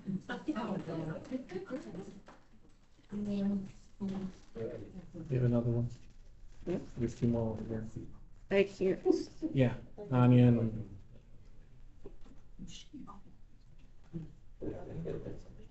So I'm gonna say the same thing, so Tanya Bajbi, Long Land. I wanna thank each and every one of you from the bottom of my heart You have no idea. I could cry. It's amazing. Thank you. We have tried for so long, and it's so frustrating to go to meeting month after month and nothing happened, and then finally to have something happen. I thank you from the bottom of my heart. And then I wasn't going to say anything, but I'm going to say it, and I'm going to say it on behalf of the fire department. You know, you guys don't get to see what I see. My Bob has the radio on the coffee table every night, and I hear those calls go out. And I'm going to say I've gotten to know the voice of our chief very much. That man is so devoted. He is on so many calls. He needs help. And I appreciate the ones of you that said, yes, he needs help. He needs to have a life beyond and not have to answer every call. You know, if you even think about the money that we get in interest from the CDs and cigars would cover whatever I'm sure that that man is asking for. He truly answers 90% of those calls, and every one of them works so diligently, but that man, I know his voice now. That's pretty good. So please find it in your heart to make that happen for him. Thank you. Thank you. Who's next? Somebody? I'm Danielle Rolando. I live at 1843 Van Giesen. I was here last fall when you guys presented, I guess, the buildings or whatever, you know, behind the development. And I respect very much that you own the land. I'm grateful that the city owns the land. I'm just coming as a resident and an owner, hoping to just be heard. I guess I'm a little disappointed that it wasn't opened up again before the bid went out. The last, and correct me if I'm wrong, I could be wrong. The last that we discussed it at a hearing was when we were just kind of presenting it for the first time. Have we met on it since? Like, to the public, have we met on it since last fall? We have not. Okay. So when I was here the last time, there was, and I don't know, Scott, Mr. Sazak, you had mentioned that it was not plotted out yet, that there would be an expense. And I don't know if, it does say unplatted, but there was like a big old drawing. Is it okay if I show you this? I know the drawing. Okay. So can you, just for some clarification, is this not platted? Or was this just like an idea? Like, what is this? I'm just curious, because I would love the opportunity. When Mayor Green was here, I called him. I said, hey, we would love the opportunity to buy behind our houses. It's beautiful land. I would, definitely encourage some type of environmental study. There is, it's wet, but definitely an encouragement on buyer or seller behalf. But definitely wondering if there could be a conversation with the owners. I don't really know that many of them understand what could happen. And, housing is wonderful. That's not an issue. Just the opportunity for the folks who do live there to have that. We have, my son is 6 years old. In the back of our house, we are blessed enough to own the lot right behind us. But if a road does come in, there's going to be a new road in the back. And so we just have concerns, we're not fence people. I'll be honest, we're not. We love the country. We love wildlife. There's roosters that go through there, deer. It's just awesome. So I guess the thought and concern is just, it will change. But I'm just a little disappointed that it's gone this fast so far without, I guess, discussing with the residents who've been there. Yes, it was there 30 years ago. That was the idea. A lot of things have changed maybe since then. Just the idea, to maybe, I'll knock on the doors and tell folks, hey, let's go talk. What is your thought? Let's go tell them. I just didn't realize we were going to be here this quick. So, thank you for that. It's louder. No, it's behind me. Yeah. Okay, any other additional public comment? Yes. On behalf of Carroll Fire Department, we'd like to recognize our second assistant chief tonight, How many years of service as of today? How many?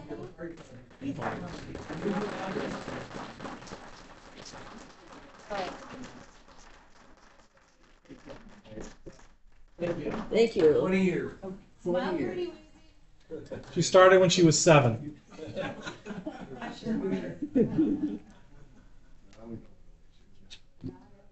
Okay. Any, Thank you. Wouldn't change it for anything. And I know we have changes that are coming. Damn well better be good changes. good job. Okay, anyone else? No, I don't see it. No. Okay, can I get a motion to adjourn? Motion to adjourn. Support. All those in favor say yes? Yes. Opposed, no? The ice cream parlor Well, closes at 9. Go Blue. Win the natty.